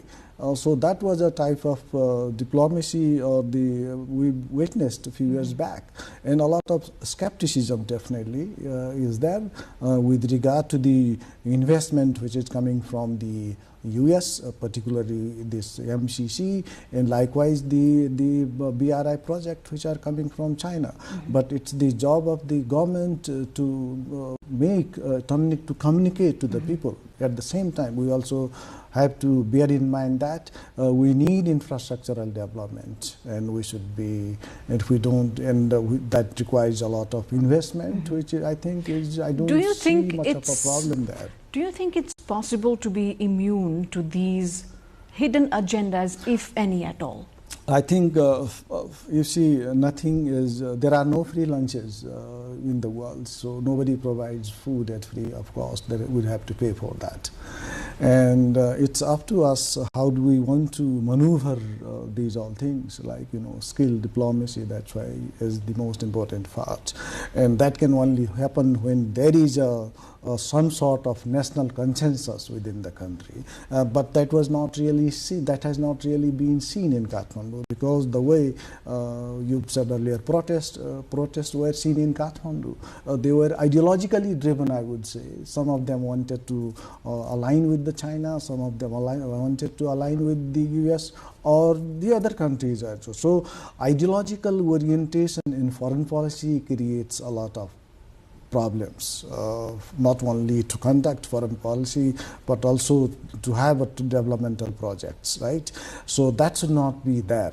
So nobody is going to invest without their national interest. They also wanted to defend their national interest.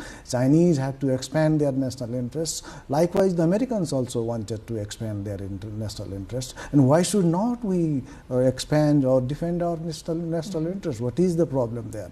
Why should we always, ensure our neighbors that we do not want, we will only work with your expectations. We won't go beyond that. These are these statements are not really making sense. So we have to defend our national interests, and like the way they wanted to defend their national interests, and that should be the trade-off. You said Nepal cannot have equal relation with the neighbors. There's always one side that we might have to be closer to compared to the other. Historically, India has been closer because of our cultural dynamics as well. But the border issue has been a very tricky matter to come into the table and discuss, right? So with all the developments at the parliament, let's say Prime Minister Balan Shah's comments on the border and the reluctance from the southern neighbor on talking about it, where do you think would be a headway moment for both these countries? I think this is the most important question. I think it's quite difficult as well to provide the straightforward answer to your question, because if we really wanted to resolve the border, there has to be some sort of confidence, the level of confidence between our two countries at the political level, right? Which I think is not really there.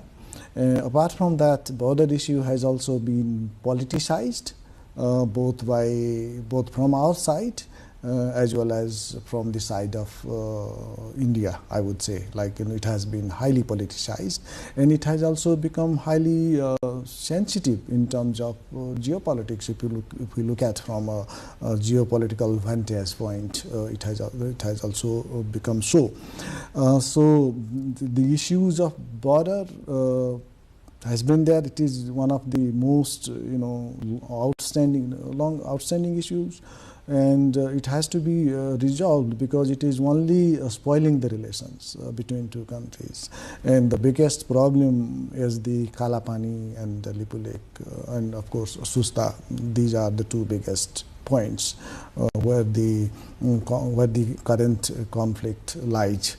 And for that to happen, I think there has to be negotiation at the highest level, which has not really been happening. Do you see that happening? I think that should happen. That should happen, because the way we are giving statement, the statements are coming from the side of the government are not really going to be helpful, because these issues are very sensitive as well, and the way the activism is also taking place around these issues is not really going to be helpful. It will be counterproductive in the days to come. So these issues, the issues related to border will have to be dealt very succinctly at the highest level, and then I'm sure there are ways to do it.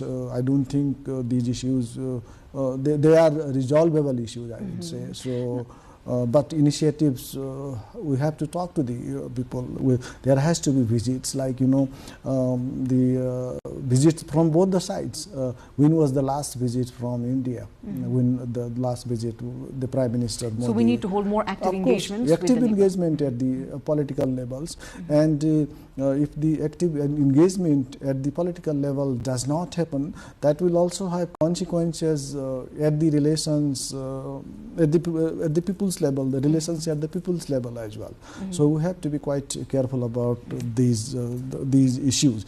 The second point that you have raised, second question rather, the relations between India and China, our relations, the level of relations. I think we used to have which we still have got the relations with India. It operates at the multiple level.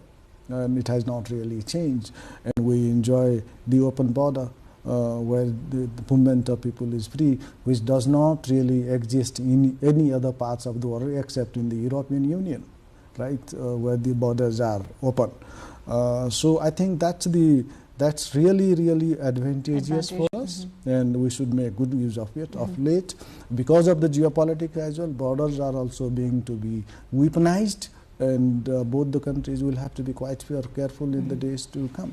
China, for a long period of time, has been only the country with whom we have been sharing the borders, but the level of engagement was not really that high.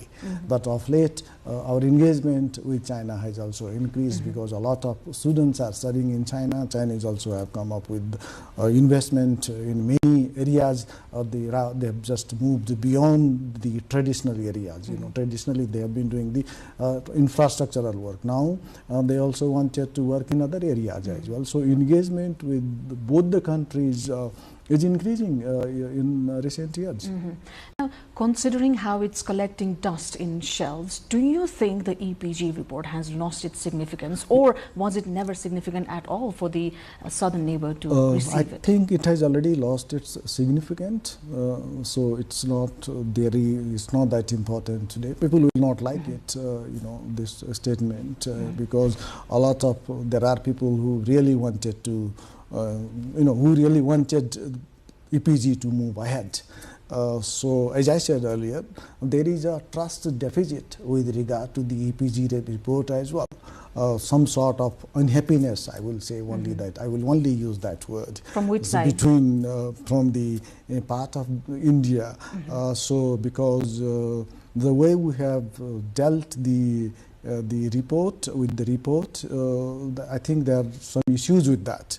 But I don't think we need to stuck with that. We need to move beyond, because EPG was prepared in 2018 and we are in 2026. After that, a lot of things have changed in the world, and so in the neighborhood as well. India has moved far ahead. If you look at this, in many ways, economy and politically, and also for us. So I don't think we should make it a big issue. EPG has become a big issue not for the government of both countries, but it has become an issue for the community who are involved in that process. I would say the certain experts from both the side, not from the other side, but largely from our side, they're not really happy about it. That's their opinion. And if EPG is not really going to improve the relation, why do we need to carry about it? Just recently, we witnessed a communal dispute break out into tragic consequences. How should this government navigate the social harmony aspect? Harmony is a very difficult word, in fact. It's difficult to have harmony, right? And you're talking about the tensions that erupted in southern belt of Nepal a few weeks ago, right? That was unfortunate. It should not have happened, and I hope it doesn't reoccur in the days to come, because these types of tension will not only disturb the social harmony that we have been exercising or enjoying for that matter for a long period of time, but that will ultimately generate new conflict in this country, so which we have never expected. For the first time, the conflict between two religious communities was reported by the international media, which was unfortunate. Al Jazeera and many international newspapers and televisions, played that story. I think that was unfortunate, and government, we should be very, very careful about it, because I really do not want to get into it too much, because it is so sensitive. Issues related to religions are so sensitive. It might hurt people's sentiments so easily, and I think it's the job of the government to strike a fine balance between different communities and different religions. We should not play one community or one religions against other. But sadly enough, of late, these types of tensions are increasing in Nepal. The most important part is we have to have a local government as well as the security systems that operates at the local level. That has to be that they have to work together. It's quite a sensitive issue, and we have to be political leaders will have to be quite careful, because I said it primarily because politicians are always utilitarian. They can do to get into the power. Things can go nasty. To bag in the votes? Yes. Now, let's talk about the opposition. With a potential unification between the left parties, with the rift within Nepali Congress itself, and former Prime Minister Sher Bahadur Dewa returning to Nepal with a strong statement. Do you think it was a last fight back, or do you see him establishing himself again as a political force? Okay, I think you've raised very interesting questions. When we do the dissections of these political parties, there are issues in almost all the political parties. The left political parties, they have been divided for a long period of time, and they are now trying to come together at the political level, at the leadership level rather. Right? I don't know how they are connected with the society, because a lot of people, a lot of youngsters rather, have lost their confidence on left politics in this country. This might not, people will not like this statement, because this is the reality, because the way left politics has been happening in this country has not really served its purpose. Like they should have worked for the poor, which has not really been the case. Rather than serving the poor, they themselves have become, the rich over the night, which is very sad story. And apart from that, the ecosystem on which left political parties used to operate has been largely dismantled. That does not really exist, except at the intellectual level. But intellectual alone cannot mobilize the society, because there is a huge gap between intellectuals and people at large, because they have their own imagination of society, and society has its own pace of working. So that does not really go together. Because of that, at the political level, at the leadership level, unification might happen, but that will not really result in not really translate into action, right? With regard to the the Nepali Congress, it's a difficult story for them, right? They're not really coming together. The two leaders, they're not really been talking to each other for a long period of time, and they cannot also separate from each other, because they have seen that in the past.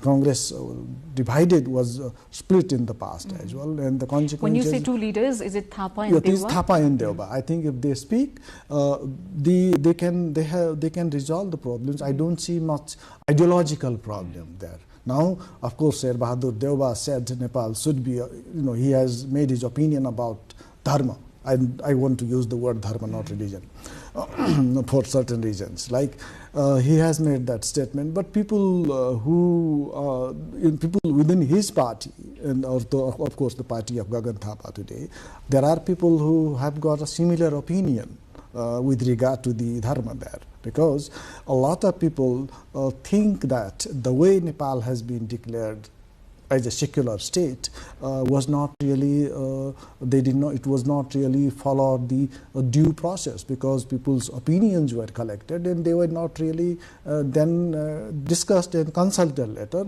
and secularism has been inserted in the constitution, which many people think it was against their desire. So at the same time, politicians in this country were not really being able to convince the people that secularism is not really anti-dharma or anti-Sanatan Dharma or anti-Hinduism for that region, or Buddhist or Kirat or like that. And we did not really have enough discussion on dharma in this country.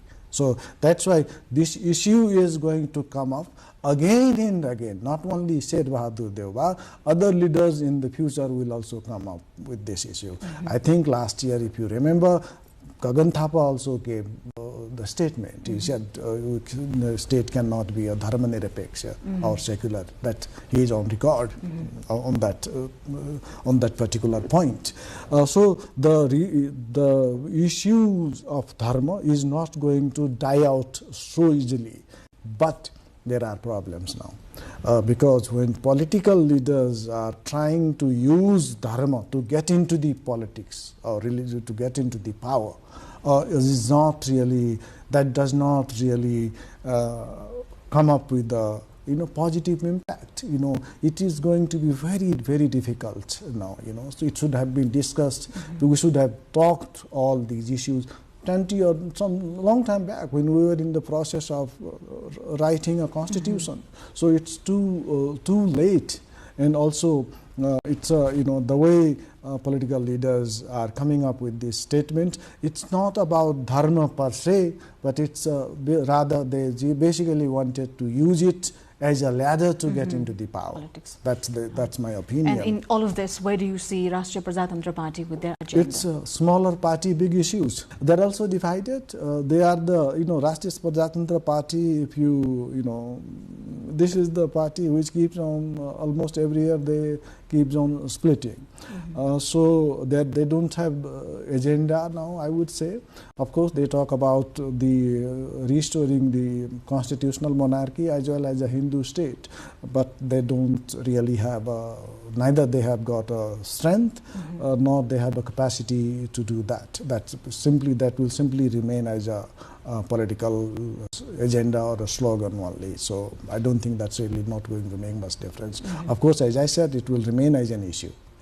It will remain, and it is going to be, in fact, sadly enough, it's going to be the most sellable issues, really, dharma, in the days to come in this country.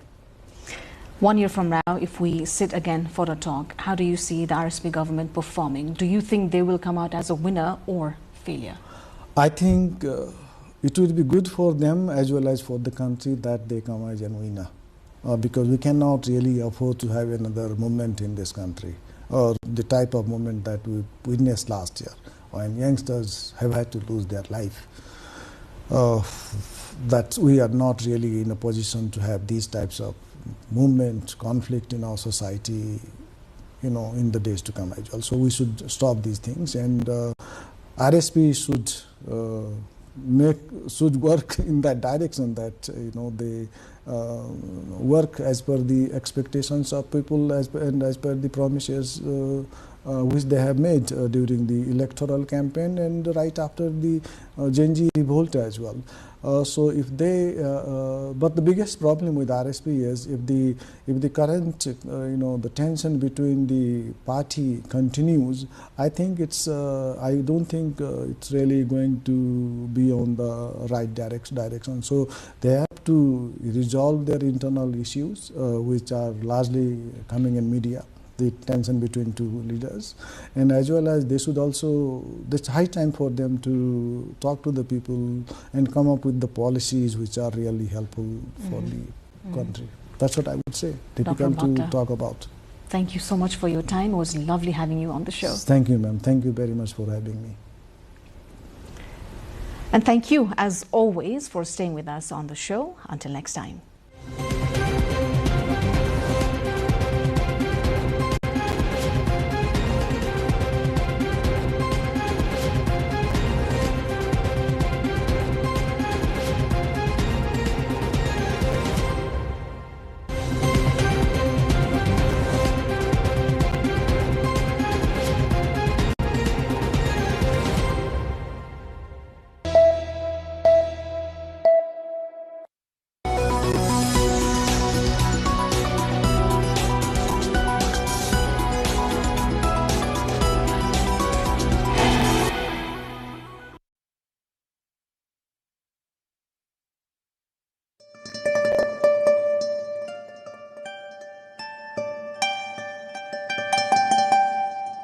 At every bend of the serpentine Bheri River, a new face of nature emerges.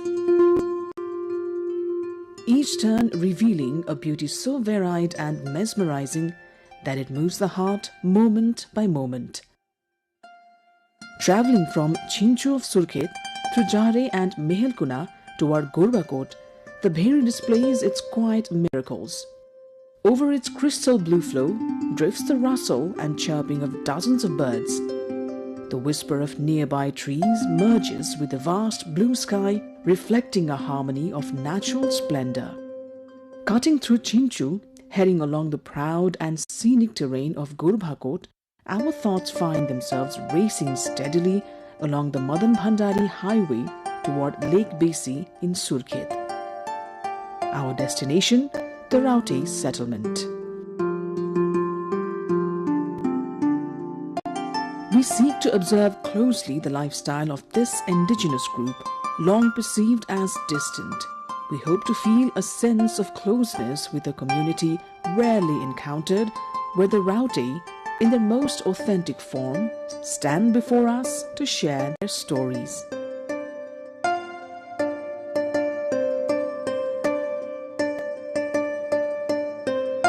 The Raute have cultivated a unique identity as Nepal's nomadic ethnic group. If someone in their settlement dies, they immediately abandon that location and do not return for 10 years, a tradition that makes permanent settlement extremely challenging. Their temporary homes are built by fixing wooden stakes into the ground, tying cross pieces, and covering the structure with old cloth and tarpaulin. सधैँभरि यो पुर्खा मेरो पुर्खौली त्यस्तो छ त्यस्तो नभइदिए एक ठाउँमा बस्ने थियो एक ठाउँमा नभए यो हजुरलाई हल्दुवार यो घर बनाउँछौँ त्यस्तो घर हामी मन पर्दैन मेरो मन परेको यही यस्तै चिरपाल तागा तागाको राम्रो हुन्छ हामीले यस्तै मन पराउँछौँ यही गाडो लगाएर राम्रो मान्छौँ अब पहिले हेर्न जानु पर्यो पहिला त्यो हेर्न तपाई आफै यो हामी आफू त जाँदैन केटाउरु जान्छ त केटाउरु गएर फेरि हेरेर ठाउँ राम्रो छ कि नराम्रो छ कि भनेर ठाउँ यो जहाँ ठाउँ राम्रो भयो त्यही जाने यस्तै पाखामा को बस्न सक्छ र यस्तै समूह जग्गा चाहियो. Especially during winter, protecting themselves from the cold becomes difficult. They sleep on the bare ground with only thin tarpaulins, not enough clothing to cover their bodies fully. Men wear a loincloth and wrap their backs with coarse cloth, knotted in front and falling to the thighs, with a cap or a small turban on their heads. Women wear a short, patterned skirt of rough fabric and a handmade blouse that covers only part of the torso and chest. Women adorn themselves with earrings, necklaces and bracelets made of iron, brass and aluminum. When we visited in late Kartik, the cold had already set in, yet the Raute sat on the ground as usual. Even when ill, they rely solely on their chieftain, traditional healing practices and herbal remedies. The Raute tell that the community consists of 3 clans, Katyal, Raskoti and Samalvanshi Shahi. According to the national census of 2021, Raute population stands at 566. It was 618 in the 2011 census. बात यो कोही मान्छे यो पहिला त आया थिएन अब आजभोलि त यो चामल पनि आउँछ भट्टा पनि लाग्यो हो कि होइन चामल पनि आउँछ यो तिरपाल पनि आउँछ ब्ल्याङ्केट आउँछ खाना पुग्यो त भइयो अब भोकै मरेको छैन के अरे बाहिरबाट आयो भने कामधारी त गर्नु पर्यो हो कि होइन त्यो काम कुसी बनाउनु पर्यो मधुस बनाउनु पर्यो खाद बनाउनु पर्छ अब दराजहरू हामी बनाउँदैन हजुर. Traditionally, the Raute have lived in the forests, ravines and riverbanks of districts like Dailek, Jajarkot, Surkhet, Acham, Salyan, Dang and Kalikot. They dwell in the wilderness, hunt monkeys and carve wooden utensils which they exchange for grain in nearby villages. It's a cycle that sustains their livelihood. The Raute have distinct marriage customs. After marriage, a separate area is set aside for the couple. According to Raute belief, a widow should not remarry after her husband's death. Marriages occur strictly within their own community between Raute youths. Apart from cooking pots at home, an axe for cutting trees, and a chisel-like tool for shaping wood, the Raute do not store belongings. Men prefer to hunt monkeys using traps, while women gather wild roots and tubers.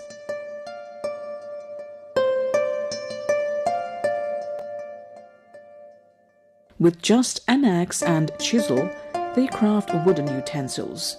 Once, the Raute believed touching money would bring misfortune.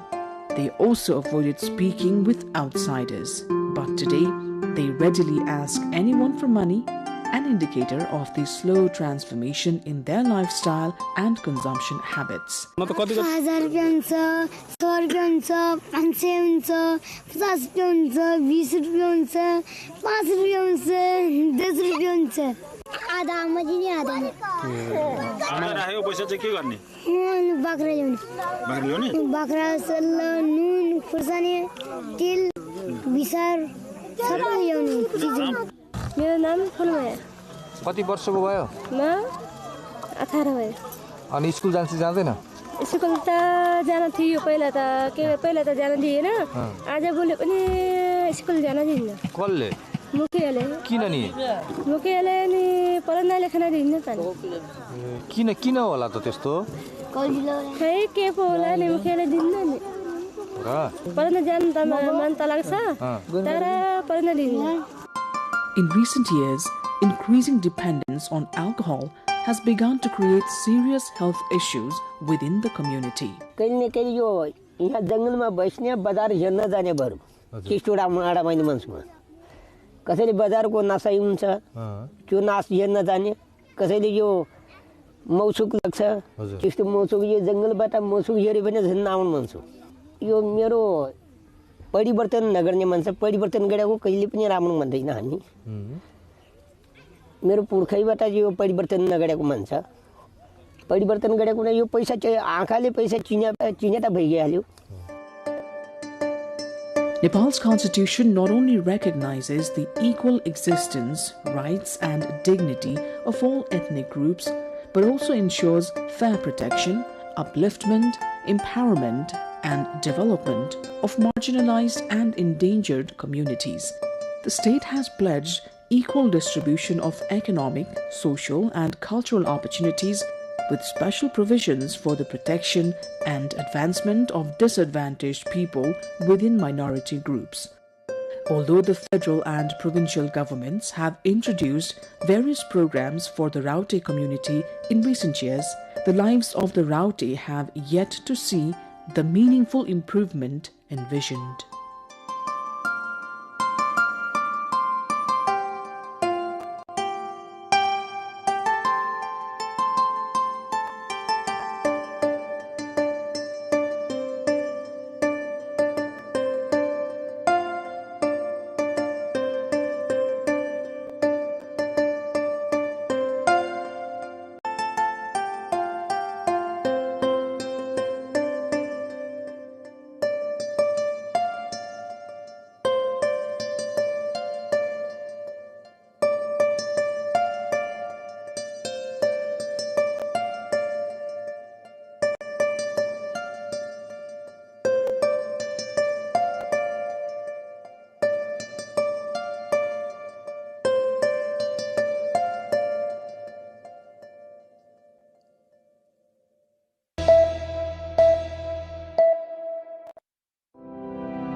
Canadian Prime Minister Mark Carney announced retaliatory tariffs on the United States after walking away from a bad deal on trade in a deepening rift between the longtime allies. Negotiations between the neighboring countries broke down on Friday in Washington, putting into force new 50% U.S. tariffs, impacting about $20 billion worth of goods, or 5.5% of Canadian exports to the United States. New Canadian tariffs will notably target the U.S. steel and dairy industries and take effect from 8th of September. Trump had previously said Washington should be able to have a deal with Canada, citing his good relationship with Carney. I've dealt with the Prime Minister, have a good relationship, and we have to take care of our farmers. The farmers are very important to me, and the deal with Canada is moving along, and we should be able to have a deal with Canada.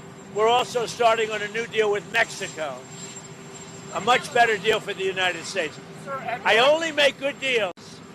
Much better deal for the United States, both with Canada and Mexico. But on Saturday, Canada's Prime Minister said Trump set conditions that were ultimately unacceptable, even though earlier talks had been positive. We've consistently proposed long-term partnerships, while America has often pursued short-term transactions. The gap between partnership and competitor unfortunately has remained too wide in recent days. So last evening I instructed our negotiators to return to Ottawa. We cannot accept what they've offered, and we will not give what they've asked. Carney added more details will come next week. The collapse comes after more than a year of on-again, off-again trade talks, which intensified in recent weeks after a U.S. imposed deadline to strike a deal or face further tariffs.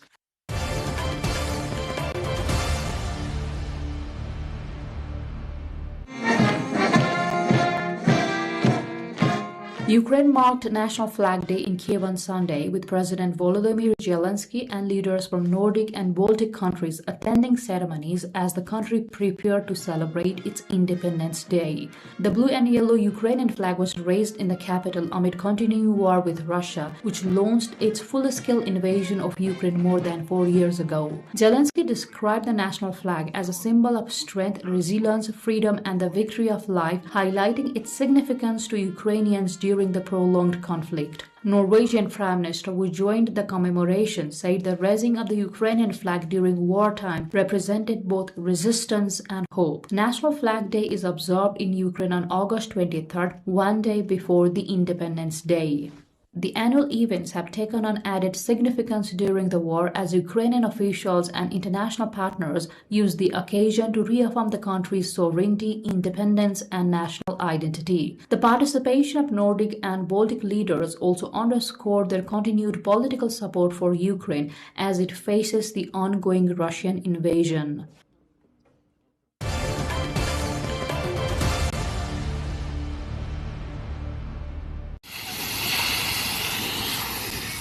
Amid flames, thick haze, and teams of volunteers battling wildfires on Indonesia's island of Borneo, a teenager dressed as Superman joins the fight with a fire hose in hand. 17-year-old Rudiansa first became familiar with wildfire response as he accompanied his father, the head of a local volunteer firefighting group, to fire hot spots. One day, he spotted a Superman costume in his wardrobe and decided it would be fun to wear it while helping to extinguish the fires. Since then, the striking image of the teenage firefighter in a superhero outfit has drawn attention as communities struggle to contain the blazes. Indonesia is currently facing a wildfire and haze crisis. Nearly 95,000 hectares of land burned across the country in July alone, according to government data released this week. The area affected has already surpassed losses recorded during previous El Nino years in 2019 and 2023, although it remains below the devastating levels seen in 2015, when a particularly strong El Nino fueled one of the country's worst wildfire disasters.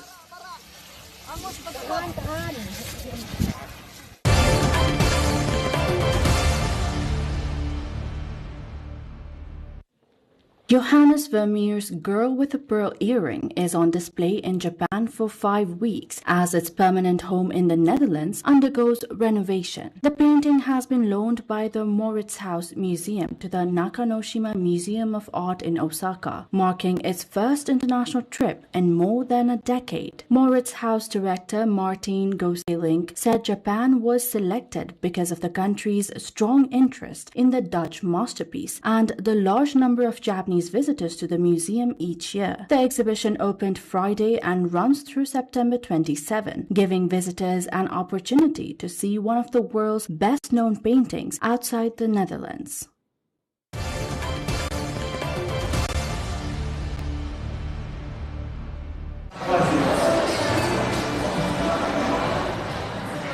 An ultra-low-budget Chinese film Niolai has become a surprise hit among moviegoers in China, grossing more than $3 million despite being made for a reported budget of about $200. The film was made by a mother and son duo and has attracted widespread attention for its unusually low production costs and amateur style. Its popularity has grown through word of mouth and social media, with audiences drawn to the film's unconventional production and low-budget aesthetic. The film's success has turned the production into an unexpected box office phenomenon, highlighting how social media attention and audience interest can help small independent films reach a much wider audience. The success of Niolai also reflects growing interest among Chinese moviegoers in unconventional productions that differ from mainstream commercial releases.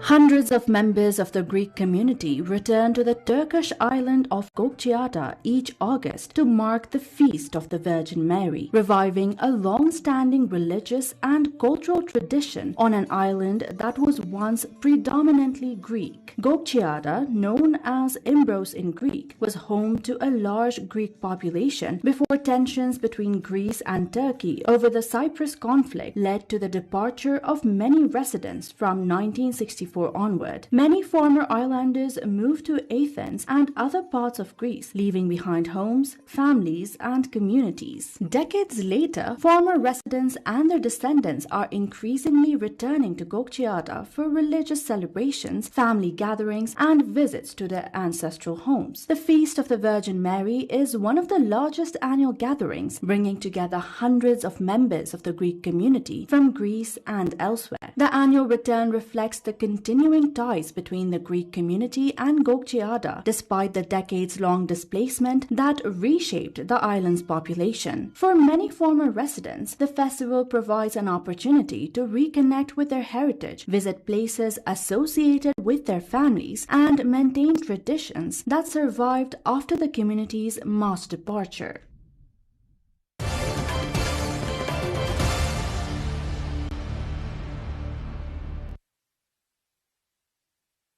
Thousands of people have gathered in the northern Senegalese city of Saint Louis for traditional pirogue regattas, a centuries-old event rooted in the fishing community of Gatunda. The colorful boat races are more than a sporting competition, serving as a symbol of the city's maritime heritage and cultural identity. Fishermen and competitors take to the water in brightly painted wooden pirogues, continuing a tradition passed down through generations. The races feature teams of rowers battling for victory in a display of strength, coordination, and endurance. The event brings together generations of fishermen and residents, with younger participants learning the traditions from their elders. Beyond the competition, the regatta provides a rare opportunity for the fishing community to celebrate its shared heritage and strengthen local ties. Participants say the event is a way to honor their ancestors while keeping the community's seafaring traditions alive. The annual regatta also draws large crowds of residents and visitors, turning the waterfront into a celebration of St. Louis's long connection with the sea.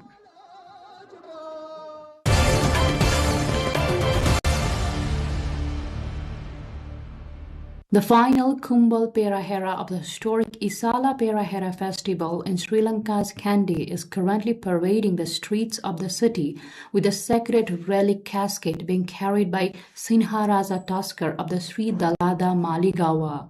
The majestic tusker is flanked by two other elephants of the Sri Dalada Maligawa, Mia Raja and Pulatisi Raja. The Kumbal Perahera commenced its journey facing the north. It is scheduled to return to the Sri Dalada Maligawa later. The Peraheras of the four Mahadevalayas are also taking part in the procession, showcasing their traditional and religious features alongside the Kumbal Perahera. The final Kumbal Perahera precedes the Randoli Perahera, with the first Randoli procession scheduled to be held as part of the annual Isala Perahera celebrations in Sri Lanka.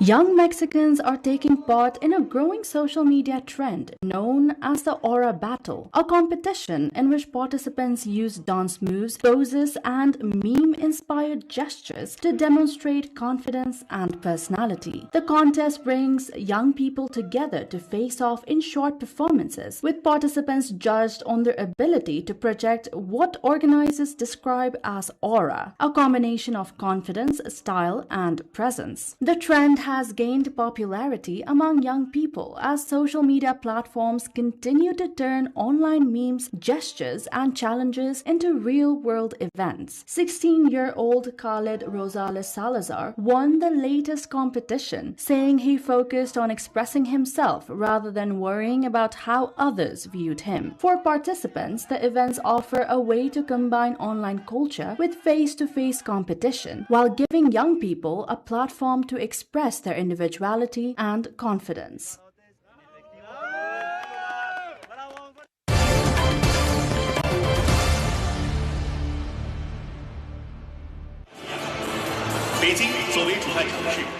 The second World Humanoid Robot Games has opened in Beijing, bringing more than 2,000 robots from 600 teams to compete in 51 events that push the limits of humanoid technology. During the opening ceremony, a humanoid robot recorded 9.39 seconds in the 100 meters, 0.19 seconds faster than Usain Bolt's 9.58-second human world record. This year's athletic competitions have introduced new high-intensity events including long jump, weightlifting, tug-of-war, and table tennis, all of which serve as ultimate test of a robot's brain, physical structure, and core components. The games also feature scenario-based competitions spanning 9 fields, including home services, hospitality, and logistics, demonstrating the application potential of humanoid robots in everyday production and life. Demonstrating the application potential of humanoid robots in everyday production and life. The first World Humanoid Robot Games had attracted 280 teams and over 500 humanoid robots from 16 countries. This year's event will run through August 26.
Modern Nepal's political history has been profoundly shaped by the Democratic People's Movement of 2006.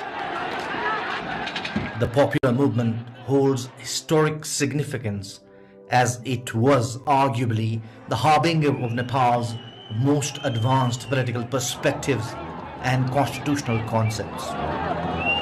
The movement for democracy sparked a new wave of Nepali consciousness and awakening by paving the way for a democratic republic.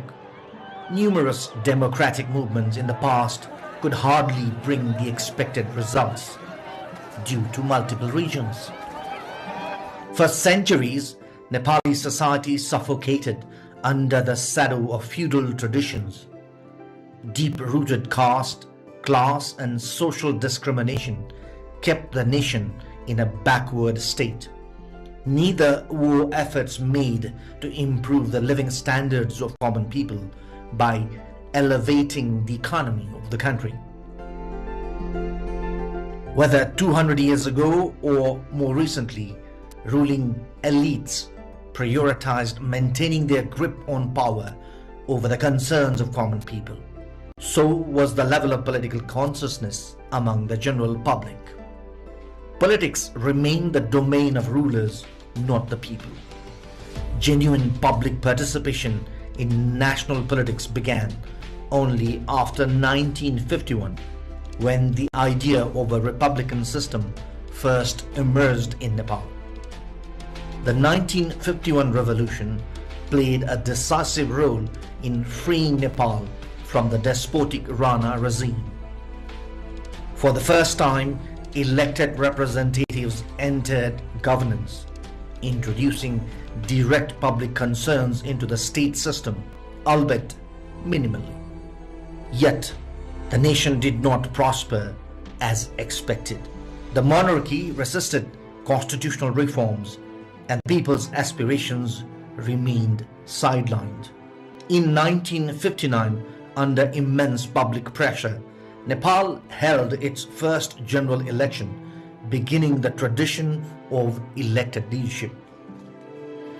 Structural changes in governance provided a foundation for social and economic transformation, but eliminating the feudal and authoritarian mindset of the existing forces who resisted change became impossible. Though some efforts were made to change the governance system and service delivery, it was negligible and failed to affect change in the behavior of the individuals who earlier enjoyed absolute power. The palace sought to maintain dominance, undermining democratic governance. Ultimately, the palace succeeded in not only overthrowing the democratically elected government, but also imposed a ban on party politics. During the 29-year-long partyless panchayat regime from 1959 to 1990, both the political and social development of the country remained restricted. The palace held supreme authority, suppressing opposition movements. Various political structures under the guise of people's participation were formed as proxy to the feudal system. The so-called people's leaders continued their loyal service to the palace. The organized political parties, banished now, neither individually nor collectively were able to act against the autocratic system. On the other hand, the palace was successful in using the divide and rule strategy in the political parties to fortify its dominance. Some democratic movements waged by the political parties in between were cruelly suppressed. Citizens had limited democratic awareness, while the palace and the rulers aimed to keep them silent under one-party rule. Yet, time could not be stopped. Gradual changes in education and communication services awakened the people to the indispensability of political freedom. Even under restrictions, political parties kept working underground to raise awareness and mobilize citizens for freedom and restoration of democracy. Ultimately, in 1990, parties unitedly launched the People's Movement to restore democracy in the country. The 49-day People's Movement against the Panchayat system succeeded, with more than 40 martyrs sacrificing their lives. As a result of their sacrifice, the partyless autocracy ended and multi-party democracy was restored. The earlier active monarchy became toothlessly constitutional. Newly written Constitution of Nepal 1990 guaranteed fundamental rights and freedom of the people, ushering Nepal into a new era. The 1990 changes were a turning point in Nepal's history. Parliamentary democracy began to grow, and so did the people's expectations. It was but obvious for the people who had been suppressed for decades to have expectations from their own government. However, the democratic political course of the country did not take the expected track after the 1991 election. The unity sown by the political parties during the popular movement gradually vanished. Partisan interests started overshadowing national interests. Numerous unsuccessful coalition governments after 1996 fueled public dissatisfaction. Parties still remained heavily engaged in power-mongering. People's expectation for national development did not materialize. Unemployment peaked, development stagnated, and people started getting frustrated with the political leadership. Though the 90s brought some progress, political instability remained to be the thorn in the flesh for the country. Education, health, communication, and transportation infrastructures improved, gradually fueling the expectation for transformed daily life. Citizens embraced democracy as synonymous to freedom, prepared to resist any obstacles to it. Yet, the most defining feature of this decade was political conflict. From 1996 to 2006, Nepal witnessed the climax of Maoist-led People's War. Rooted in long-standing caste, regional, lingual, gender and religious discrimination, the war drew support from marginalized groups excluded from governance even after the restoration of democracy. They chose armed rebellion over ideological debate. The ruling parties after 1990 also failed to embrace inclusive and fair policy in governance and address the suppressed and marginalized communities. The Maoists mobilized these communities, arguing that power could be seized through armed struggle. Violence expanded, fueling counter-violence, and the conflict spread nationwide. The Maoist war intensified demands for a constituent assembly and a republican system. Though the idea of republicanism had existed since 1951, the war gave it new urgency.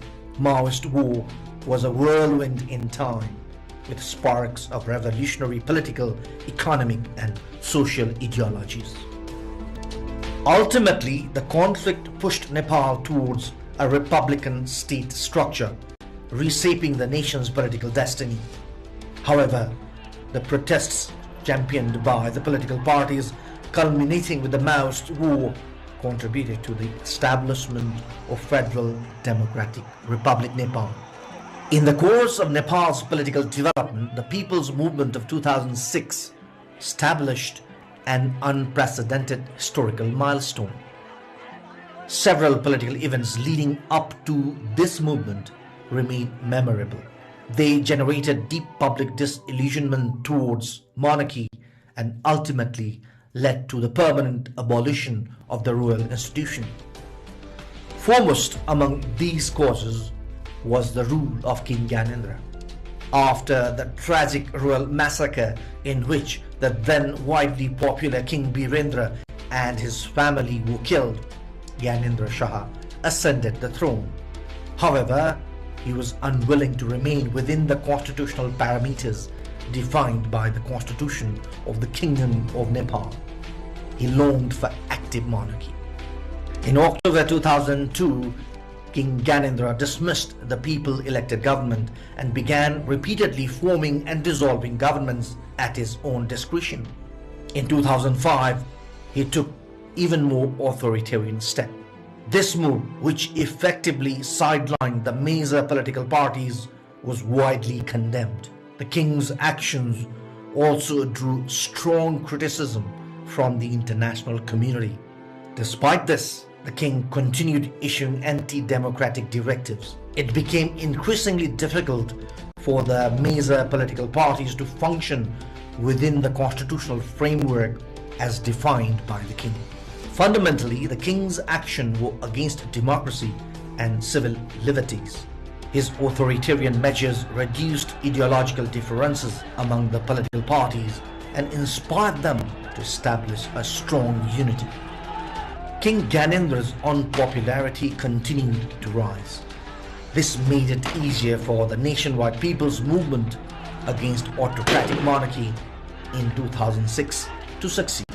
At the same time, following the king's unconstitutional takeover, efforts began from the major political parties to unite all anti-autocratic forces, including the then rebel force, the Communist Party of Nepal, Maoist. It became necessary to bring the Maoists, who had been waging a people's war for the past 10 years, into the democratic mainstream and involve them in the peaceful people's movement to ensure the restoration of democracy. Accordingly, on November 22, 2005, the seven-party alliance and the CPN Maoist signed the 12-point agreement. The agreement called for the restoration of the dissolved House of Representatives in order to establish full democracy in Nepal, end of autocratic monarchy, and elections for a constituent assembly. It also included provisions for the Maoists to declare a ceasefire and participate in the peaceful people's movement, along with commitments towards an inclusive and participatory state system.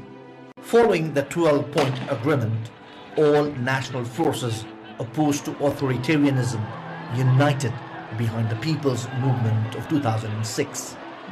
Simultaneously, the international community became increasingly supportive of Nepal's political parties. The king ignored the suggestions and concerns expressed by institutions such as the United Nations and the European Union. Their moral support increasingly shifted towards the anti-authoritarian activities of the political parties. On the 6th of April 2006, the People's Movement was formally announced. In accordance with the 12-point agreement, the Maoists declared a ceasefire and actively participated in the movement called by the Seven-Party Alliance. From the very beginning, the movement witnessed massive public participation. The people, long oppressed by the feudal monarchy, sought liberation from its rule. They desired freedom from discrimination based on caste, language, gender, profession and economic status, and sought social and political equality. They wanted inclusive access to state power. People from various ethnic, lingual, religious, gender and regional communities sought recognition and protection of their identities within the nation. They sought freedom from all forms of oppression, injustice and feudal traditions, and desired the drafting of a supreme law, a new constitution, reflecting those aspirations. There was no longer any justification for merely pleading with the king for these rights. Thus, the nationwide People's Movement of 2006 witnessed extraordinary participation from common people. In an unprecedented manner, the people rose up. They awakened and no longer feared for their lives. Government curfews were immediately defied and broken. People from every class, profession and community participated broadly in the movement. The People's Movement became one of the most significant political events of the early 21st century. It emerged as a proud chapter in Nepal's history. After the sacrifice of dozens of Nepalese, unprecedented public support, the united commitment of political parties, the people's unwavering dedication to democracy and peace, and the moral support of the international community, the autocratic monarchy was forced to retreat for the first time. The king announced the reinstatement of the House of Representatives. Following the conclusion of the People's Movement on April 28, 2006, the reinstated House of Representatives held its first meeting. The supreme leader of the movement then, Girija Prasad Koirala, in his capacity as the Prime Minister on the 18th of May 2006, announced a declaration aimed at establishing a constituent assembly. The powers of the king were curtailed. Nepal was declared a secular state. Provisions supporting the monarchy in the constitution of the Kingdom of Nepal were rendered inactive. Subsequently, various agreements and negotiations were held with the CPN Maoist. On the 21st of November 2006, the government and the Maoists signed the Comprehensive Peace Accord, marking the beginning of another chapter in Nepal's history.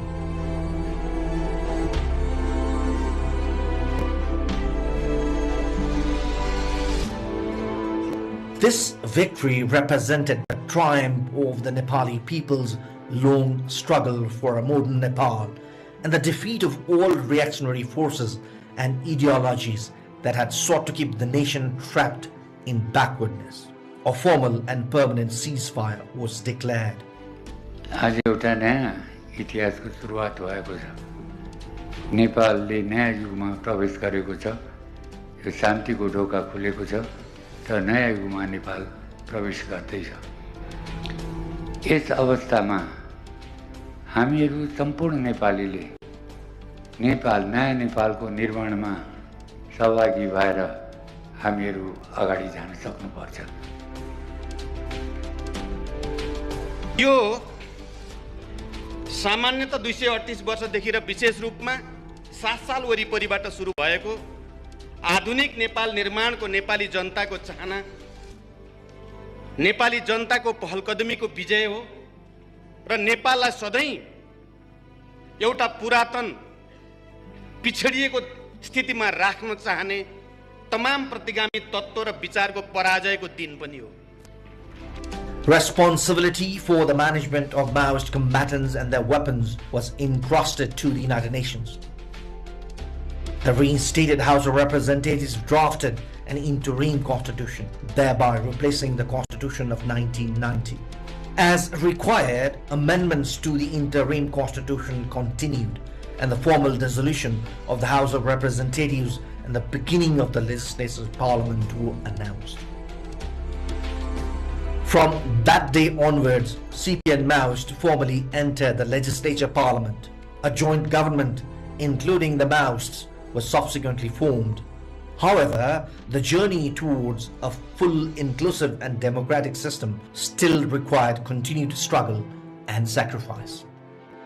Despite all hardships, the Nepali people wished to constitutionally guarantee the principle that they themselves are the rightful owners of their nation and soil. The first meeting of the Constituent Assembly, elected after accepting and honoring the sacrifices and political transformations between 1st of February 2005 and April 10th, 2008, formally declared Nepal a republic. On May 28, 2008, Nepal was officially declared a federal democratic republic. The proposal received an overwhelming majority of votes from the members present and voting in the assembly. नेपालको अन्तरिम संविधान 2063 को धारा 159 बमोजिम गणतन्त्र कार्यान्वयन सम्बन्धी प्रस्ताव बहुमतले पारित गरे घोषणा गर्दछु।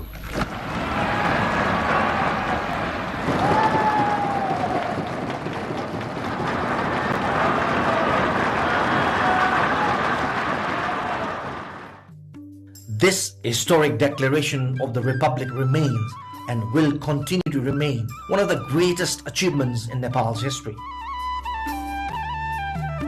The people of Nepal believe that the future constitution will uphold national identity, self-respect, national pride, and the country's social and economic prosperity, while strengthening the unity and dignity of an indivisible Nepal.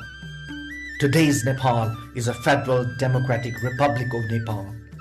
The Nepal of today belongs to all Nepalese. This is the new Nepal.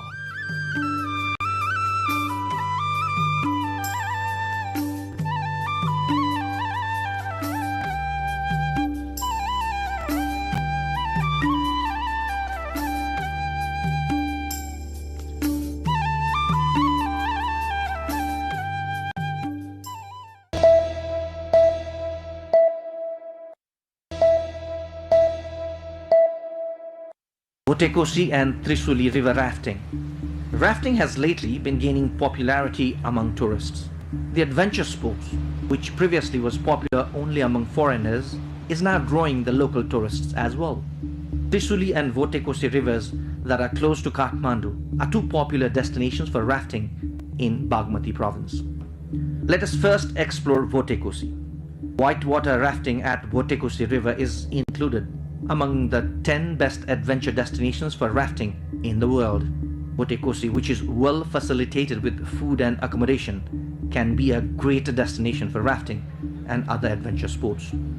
Rafting at Trisuli river is popular among domestic tourists, as the location can be reached in an hour from Kathmandu. This is where most tourists go for rafting in Nepal.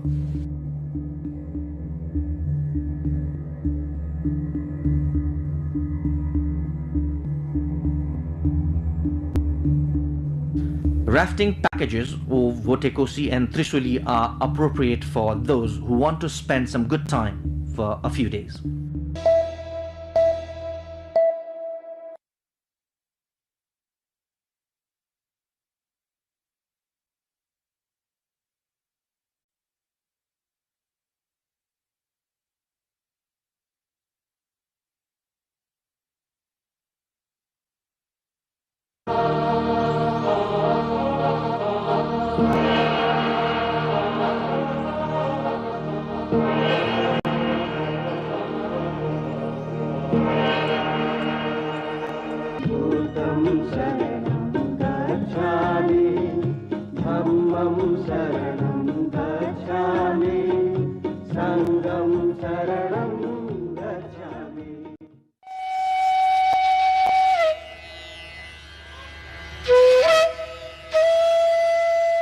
Nepal is a country well known for the world's highest peak, Mount Everest, and the birthplace of Lord Buddha, the pioneer of peace.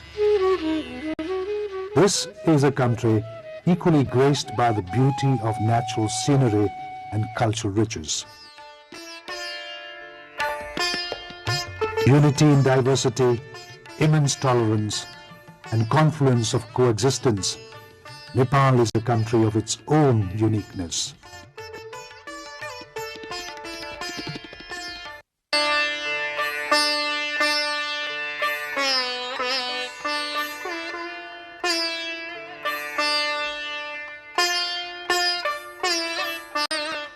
Lord Buddha, the pioneer of non-violence, tolerance and peace, was born on the full moon day in Lumbini in 623 BC.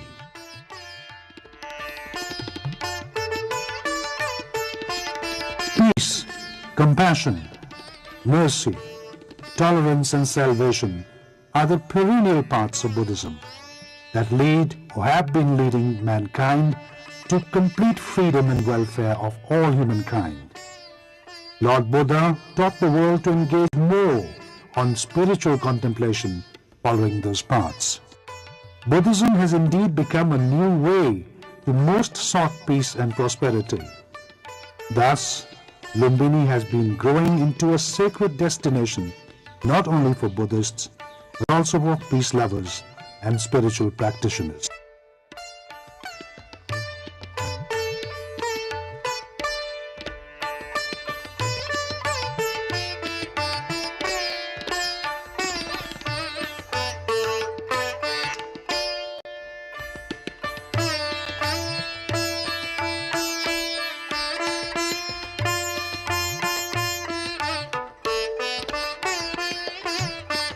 The life story and its supporting remnants related to the childhood life of Prince Siddhartha Gautam can still be seen and heard in Kapilvastu.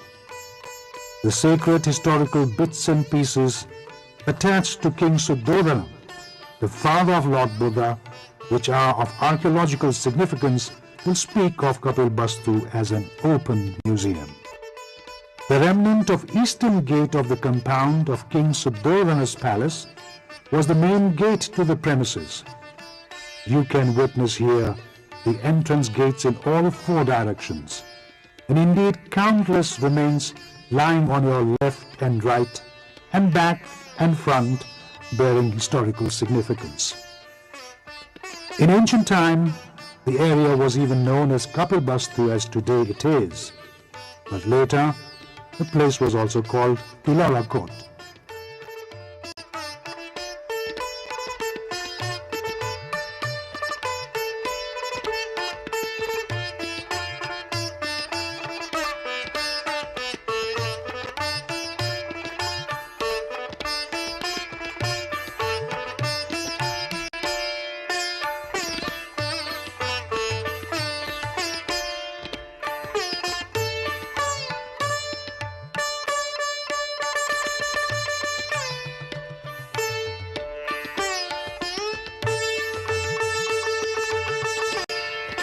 According to Buddhist books and literature, Devdaha in Rupanderi district was homeland of Lord Buddha's maternal uncle and father-in-law as well.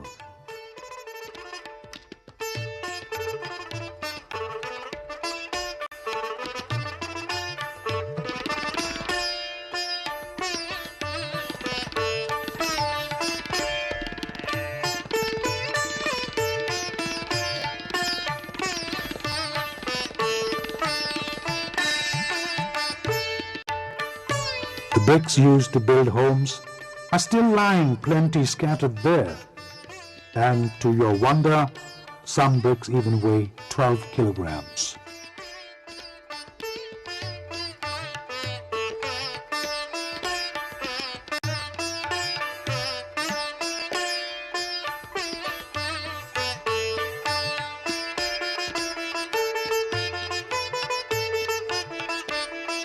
There is another place called Kudan, which is within the district headquarters of Taulihawa. And legend has that here, King Suddhodana encountered his son Siddhartha for the first time after the latter was enlightened to Buddha.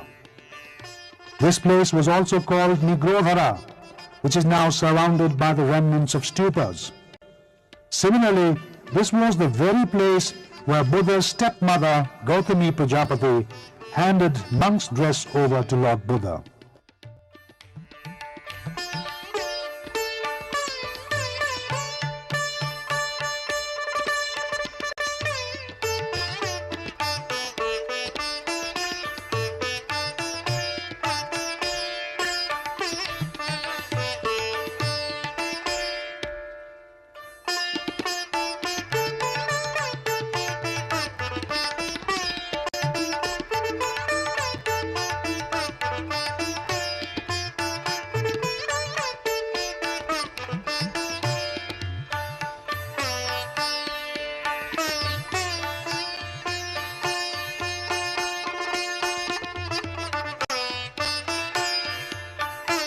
Likewise, Ram Gram in Nawalparasi district is the place where a stupa of Lord Buddha's cool bone was built after his parinirvana demise. Excavation is still undergoing in this place. Kapilvastu, Lumbini, Ram Gram and Devdaha are therefore indelible places highly attached to the life of Lord Buddha.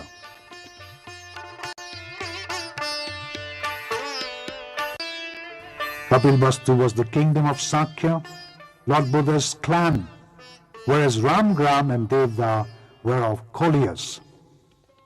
And the two states were bordered by Rohini River, some 27 kilometers east.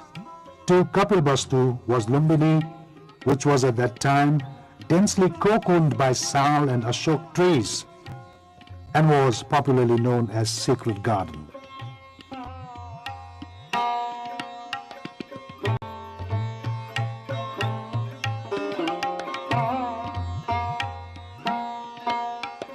Buddhist tales say once when Buddha's mother Mayadevi was journeying to her parental home, Mayadevi, she experienced delivery symptoms. Gripping a branch of a tree, she gave birth to Prince Siddhartha.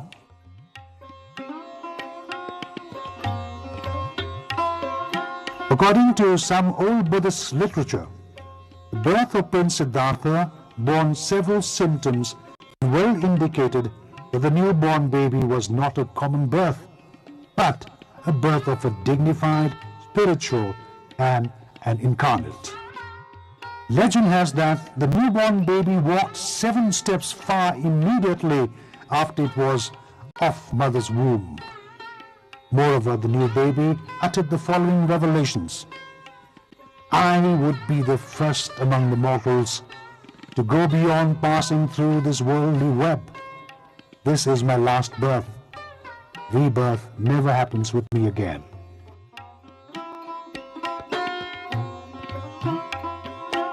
Prince Siddhartha lived an affluent life of 29 years at Kapilvastu Palace. But when he tried to penetrate and see close to the eternal truth of life, then he started contemplating on life. Why does a man become old? Why does he suffer from different diseases? Why does he die? These were the pertinent questions that haunted him most. Driven by divine spirit to find ultimate truth, he decided to renounce royal life. One night, he left his family, friends, and palace to seek salvation and eternal truth. Roaming several days, he reached Bodh Gaya of India, and there under a peepal tree he had gone for meditation and became Buddha. He gave his first religious preaching in Sarnath in Varanasi, India. He talked about eternal truth, human duty, peace, and the path of salvation there, and earned a number of followers. Buddha underwent parinirvana, death, at the age of 80 in Kushinagar. Addressing his followers just before his parinirvana, Lord Buddha said, "My devotees will visit and throng around the places where I took birth, where I was enlightened, where I first delivered my preaching, and where I got parinirvana."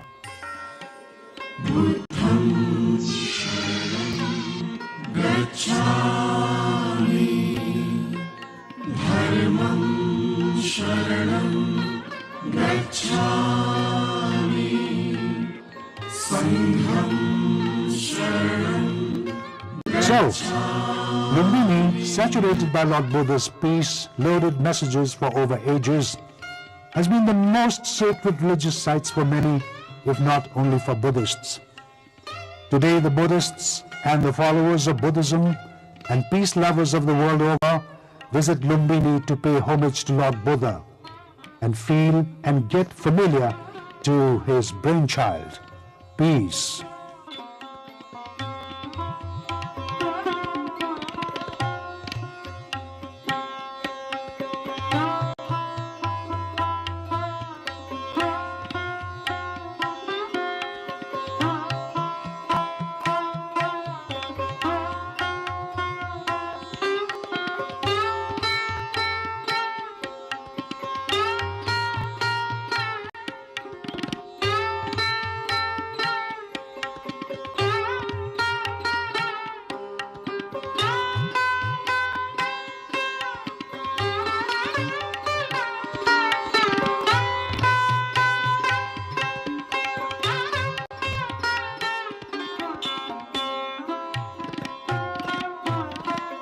King Ashoka, a staunch supporter of Buddha, visited Lumbini in 249 BC and built a pillar quite near to Buddha's nativity site. The Ashoka pillar bears an inscription that says, Buddha was born here.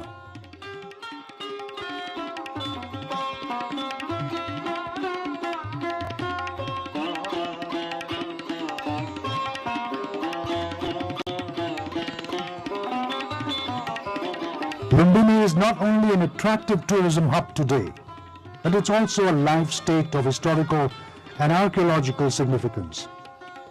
To preserve Lumbini, the government of Nepal and Japan Buddhist Association have jointly launched the excavation since 1992.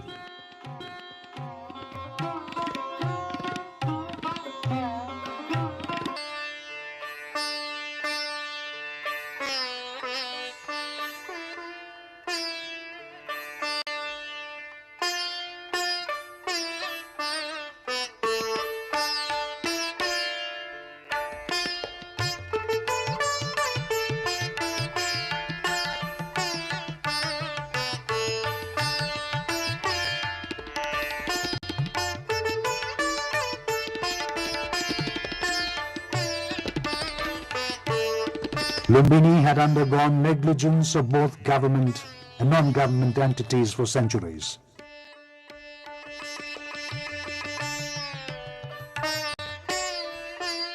Planned and coordinated effort began only in 1953. The United Nations appointed famous Japanese professor and engineer Kenjo Tange to make a master plan for the development of Lumbini. Government of Nepal accepted the proposed master plan in 1978. To develop Lumbini according to the master plan, Government of Nepal established Lumbini Development Fund in 1985. According to the master plan, Lumbini Development Region has been divided into 3 zones. At the meantime, several phases of development have also been adopted. In first zone comes Sacred Garden. Second, Zone of Stupas. And in third comes New Lumbini Village. It is expected that the Sacred Garden will create a kind of aura, ensuring peaceful ambience, natural serenity, and religious sacredness to its visitors, in which they can feel deep Lord Buddha's message of peace and compassion. The very core of Lumbini Garden is the nativity site of Buddha. The plain bas relief of Mayadevi, which is supposed to be about 17 to 1800 years old and depicts the nativity scene, has been put in the newly renovated temple. Near the temple lies Sakya Kund, sacred pond, where Mayadevi was supposed to have taken bath before giving birth to Buddha.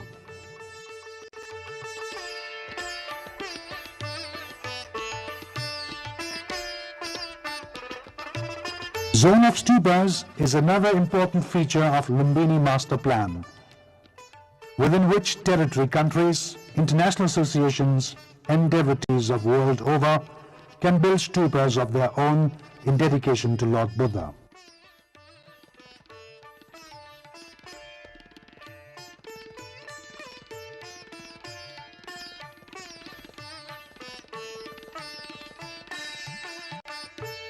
Moreover, the zone of stupas has been divided into 2. In the western part, the followers of Mahayana sect are building their stupas, whereas eastern part is dominated by Theravada sect.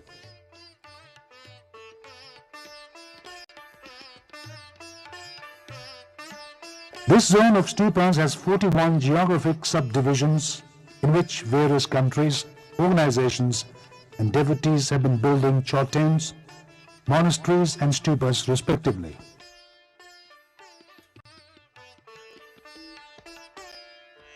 With a view to carry study and research on Buddhism and its inherent philosophy, a cultural studies center has been set up in Lumbini. The study center has museum, library and archives in which you can find Buddhism-related books, literature, arts and other valuable materials.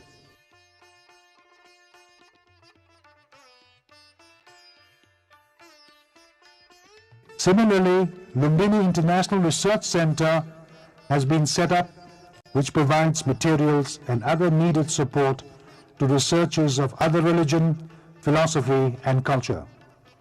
There is also a library for those who want to study about peace and religion.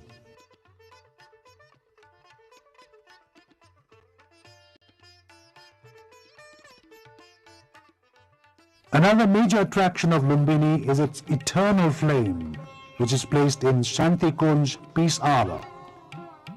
The flame was ignited on the occasion of the International Peace Year in 1985. The flame can be considered as bold symbol to keep Lord Buddha's peace messages alive.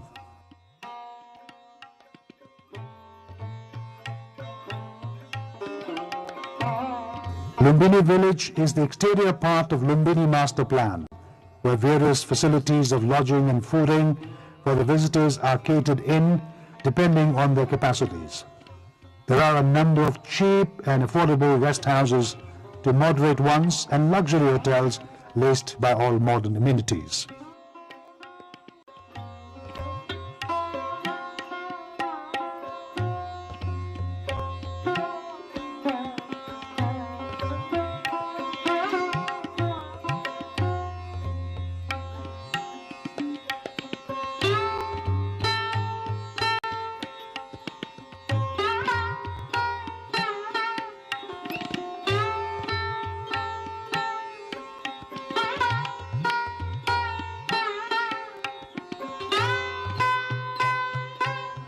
A peace stupa has been built in the northern side of Lumbini. It is the tallest stupa in the area.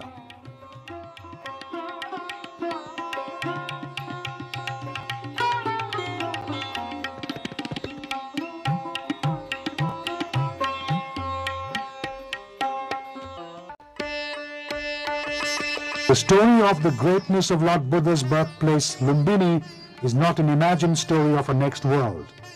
Lumbini, in fact, is the most sacred place which can emanate peace, friendship, kindness, compassion, and feeling of coexistence to all people of all ages. This is a destination to inward peace, a holy place for enlightenment. Indeed, the sacredness of Lumbini existed in the past too. It is today too, and it will be tomorrow too.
Nepal reports 80 Japanese encephalitis cases and 21 deaths. Health authorities urge vigilance and vaccination. Monsoon rains block major roads across Nepal. Nighttime travel restrictions imposed on key routes. Nepali Everest climbers face financial insecurity after careers. Leaders call for welfare fund and social security. Homestays in western Nepal attract growing tourist numbers, boost rural income and preserve local culture. US blame Canada following trade talks collapse. Canada vows retaliatory tariffs. And a humanoid robot runs 100 meters in 9.39 seconds in Beijing. Robotics demo beats Bolt's 9.58 second mark. Good evening, I'm Bijata Bhandari and you're watching NTV World News Hour, coming to you live from Kathmandu at 2200 hours Nepal time. Now the news in detail. Nepal has recorded 80 lab-confirmed cases of Japanese encephalitis across 25 districts, with 21 deaths reported so far, according to the Family Welfare Division. The division says 86% of confirmed patients had not received the JE vaccine, while none of those who had died had been vaccinated. Although cases are concentrated mainly in the Tarai and Inner Madhesh, infections have also been reported in several hill districts, including Kathmandu, Ilam and Kavipalanchok. Authorities have urged people to take preventive measures and seek immediate medical attention for symptoms such as high fever, severe headache, or changes in consciousness. Heavy monsoon rains have disrupted road travel across Nepal, with landslides, mud and erosion blocking major highways and local roads in several districts. According to Nepal Police, sections of the Mechi Highway in Ilam, Arniko Highway in Sindhupalchok and Bheri and Shahid highways are currently obstructed. Nighttime travel restrictions have also been imposed on the Khurkot, Nepal Thok Katunjepesi Road, Kanti Lokpat and Tokha Chahari Road due to rain-related risk. Police have urged travelers to check road conditions, use alternative routes where possible, and exercise caution in areas vulnerable to landslides and road collapses. Around 8,000 people have reached the summit of Mount Everest since the first successful ascent in 1953. But many Nepali climbers who make these expeditions possible face financial insecurity after their careers end. Professional Sherpa guides can earn around $10,000 to $15,000 during a climbing season, but the seasonal income must often support their families throughout the year. Years of exposure to extreme cold and high altitude can also cause long-term health problems, while climbers injured or seriously ill may struggle to afford medical treatment. Mountaineering leaders are calling for stronger social security and a dedicated welfare fund financed partly through Everest climbing royalties to protect veteran climbers and make the profession more secure for future generations. We will dig deeper on this in our segment Issue of the Day later in the bulletin. Rural homestays in Nepal's Gulmi district are attracting growing numbers of domestic tourists with their cool climate, traditional culture and authentic local cuisine. 6 community homestays across the district offer local accommodation, cultural performances and tours, with Raniban Community Homestay in Parsi alone welcoming around 8,000 guests last year. Visitors can sample traditional dishes such as millet tiro, stinging nettle greens and timur chutney, with packages at some homestays starting at 1,200 Nepali rupees per person. Local authorities say the homestays are helping preserve cultural traditions, create employment and revive villages affected by migration, thus strengthening Gulmi's potential as an emerging rural tourism destination. We will see more on this in our segment Cover Story later in the bulletin. US President Donald Trump has said Canada wants the benefits of being a state without being one after trade talks between the two countries collapsed. In his first comments since negotiations broke down, triggering new 50% U.S. tariffs on a range of Canadian goods, Trump also said American farmers had been charged massive amounts of tariffs for years. Trump's latest comments echo his repeated references to making Canada the 51st state of America since returning to office, sparking frustration among its leaders and residents. The collapse of the trade talks upended a deeply integrated trading relationship with no clear path to resolution.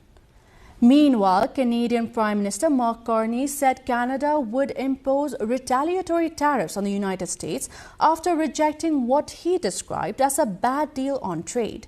Carney said Canada would defend its economic interest while seeking a more balanced trading relationship with Washington. Canada will match Washington's new tariffs dollar for dollar in order to protect Canadian workers, farmers, families, and businesses. Our response will be concentrated in sectors such as steel, dairy, appliances, agricultural equipment, pulp and paper, and electronics. We'll also include products that are currently subject to unjustified Section 232 and 338 tariffs. This is a focused response to protect and defend our industries and allow them to compete with U.S. products in the Canadian market. A humanoid robot beat the men's 100-meter world record during the opening ceremony of the World Humanoid Robot Games in Beijing. The robot completed the race in 9.39 seconds, 0.19 seconds faster than the official human world record of 9.58 seconds set by Usain Bolt in 2009. The reported time is a robotics demonstration, not an athletics world record, and is therefore not comparable to an official human track and field record under the World Athletics Rule. The demonstration, however, highlights rapid advances in humanoid robotics and China's push to develop robots capable of performing increasingly complex physical tasks. The event, meanwhile, has brought together humanoid robots in competitions designed to test their speed, agility, coordination, and other capabilities. Coming up next, we take a look at the struggles and the need for reforms in Nepal's mountaineering sector for Nepal's mountain guides and Everest climbers who risk their lives for season earnings after the short break.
Welcome back. You're watching NTV World News Hour.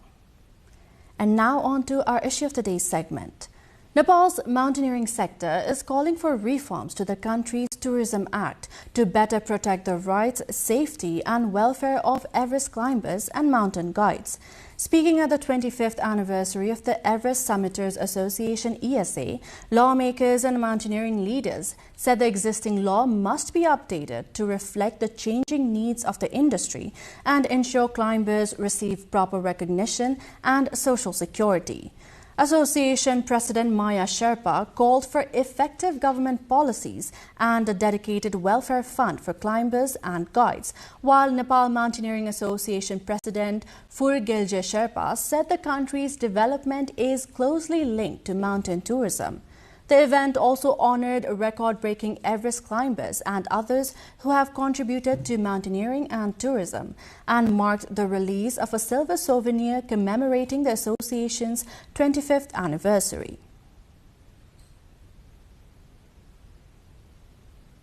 Nepal's Sherpa climbers are among the world's most experienced mountaineers, repeatedly risking their lives on Mount Everest. But behind the fame and seasonal earnings is a difficult reality. Many climbers face financial insecurity, health problems, and an uncertain future after they can no longer climb. Diksha Awasthi, along with Devi Sapkota, explains more.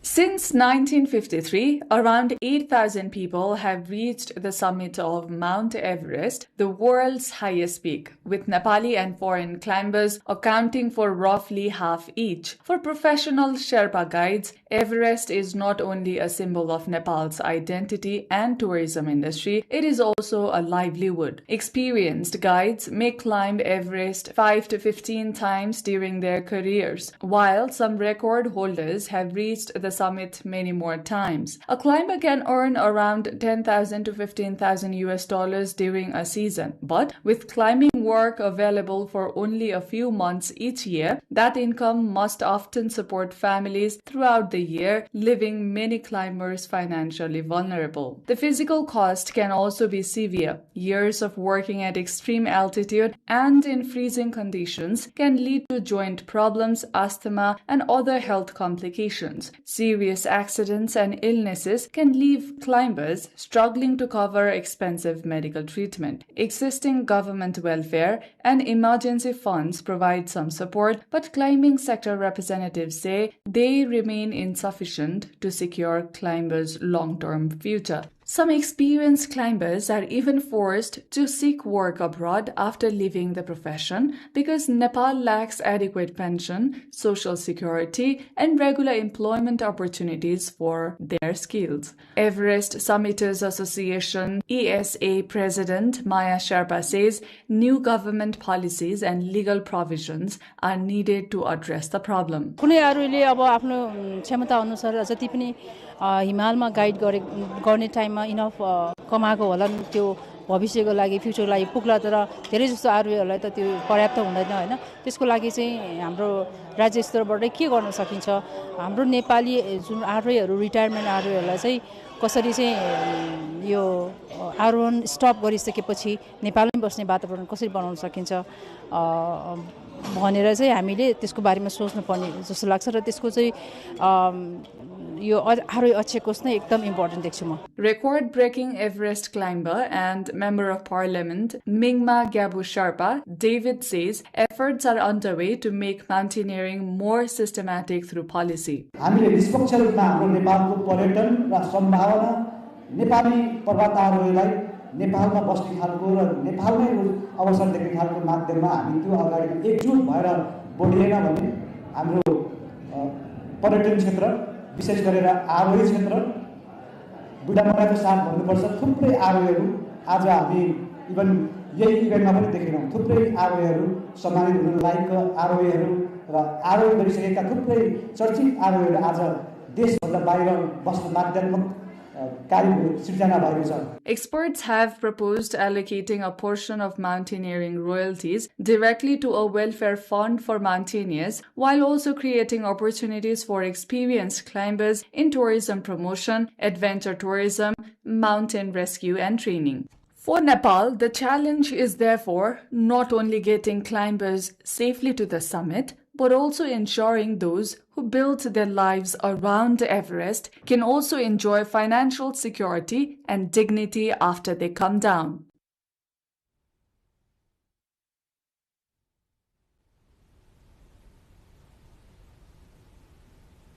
In this context, we asked Everest summiters themselves what should be done to make expeditions safer.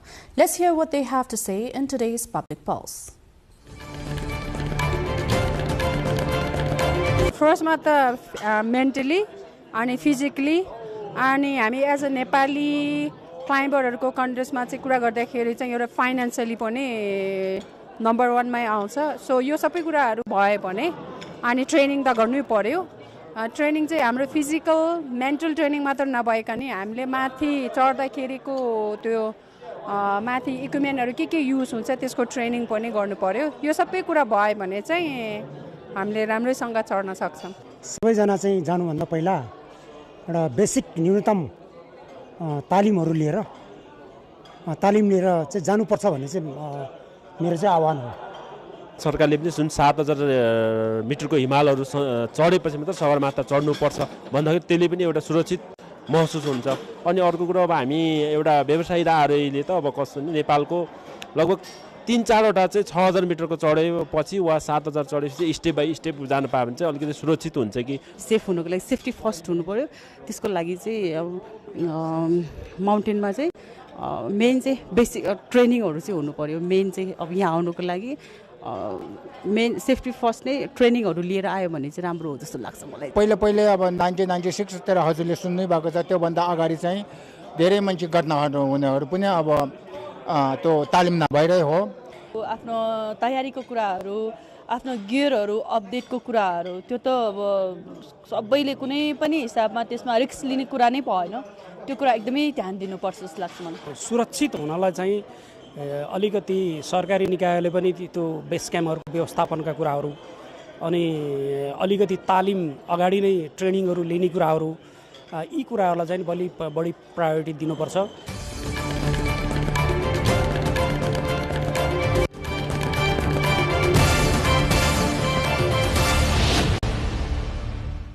And that wraps up our Issue of the Day segment. Coming up next, we take a closer look at how Nepal's rural homestays are promoting local culture and cuisine, along with creating new employment opportunities for the locals in Gulmi district, in our cover story of the day after this short break.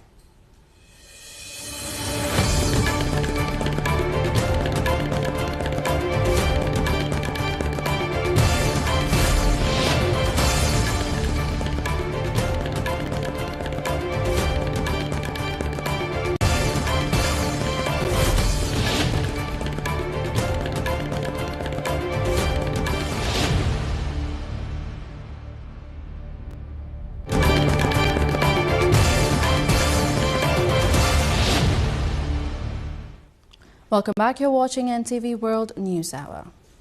And now on to our cover story segment. Gulmi's rural homestays are drawing growing numbers of domestic tourists seeking a break from the noise and congestion of city life. The cool climate, authentic local cuisine and traditional arts and culture are making the district's 6 community homestays increasingly popular, while also creating new opportunities for local income and employment. Sabika Shrestha along with Anil Khatri brings more. Community homestays are operating in various parts of Gulmi, including Bharse, Tulolumpek, Dhuakhola of Phurtung, Timure, Swara and Resunga. Around 8,000 guests visited the Raniban Community Homestay in Satyavati Rural Municipality 8, Bharse last year alone. The homestay has a capacity of 50 guests and offers local food and accommodation along with cultural performances such as Thada Bhaka, Churka, Salaijo, Sorati and Panchebaza.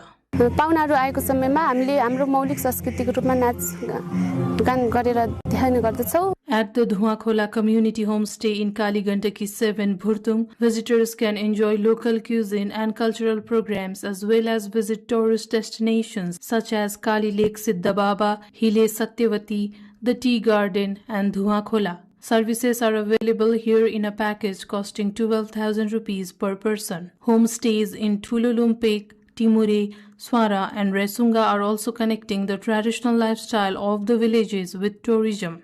Guests are served local dishes such as dal ko batuk, stinging nettle greens, timur chutney, millet dhido, cornflower dishes, local meat and seasonal vegetables. एक दिन अगाडि खबर गर्नुभयो भने उहाँलाई 12-15 जनाको आवास, नास्ता पानी र साँझ खाना पछि हामीले सांस्कृतिक कार्यक्रम हाम्रो 16 सालेजो यानीमाया गीत गाउने. In the evening, cultural programs are organized while local dishes are served for breakfast in the morning. Guests are then taken on tours of nearby religious and tourist destinations. Homestays have created new opportunities in villages that had been becoming deserted due to migration. होमस्टेसित जोडिएकालाई उत्पादनसित जोड्नको लागि होमस्टेमै हामीले लगभग 32 वटा परिकार बनाउने खालको तालिम दिएर उहाँहरूलाई अलिकति स्किल बनाउनमा त्यो प्रवृत्ति हामीले प्रवर्धन गरेका छौं. Along with helping preserve local culture, these homestays have emerged as a means of generating income and employment and are showing signs of giving further momentum to rural tourism in Gulmi. For tourists seeking to experience originality of village life, local flavors and nature, Gulmi's homestays are gradually emerging as new destinations.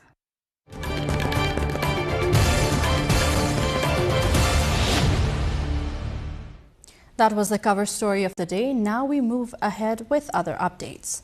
Nearly 3 decades after floods swept away their homes, hundreds of families in Nepal's eastern Jhapa district remain without permanent resettlement, living on government land after being displaced by the flood in Rathwa River in 1997. Jhapa, located in southeastern Nepal near the Indian border, continues to face recurring floods, river erosion and inundation, with new families being displaced even as older cases remain unresolved. A government study has identified about 330 kilometers of vulnerable river stretches requiring embankments, but only around 1/3 of the required protection has been completed so far, according to the Irrigation and Water Resources Management Project authorities.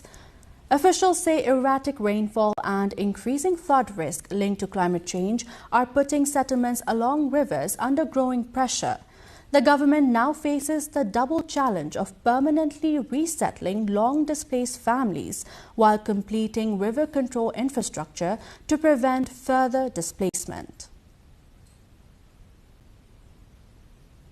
Nepal's Prime Minister Balendra Shah has returned to Kathmandu after a private visit to Muktinath Temple in Mustang, a major Hindu and Buddhist pilgrimage site in the country. Prime Minister Shah travelled to Mustang on Saturday with family members and offered prayers at the temple later that afternoon. Muktinath, located at an altitude of around 3,800 meters in Nepal's Himalayas, is considered sacred by both Hindus and Buddhists and attracts pilgrims from Nepal and India. According to Mustang police, Prime Minister Shah left the district for Kathmandu via the Jomsom Beni route. Officials said the visit was private, with no official engagements announced during his stay in Mustang.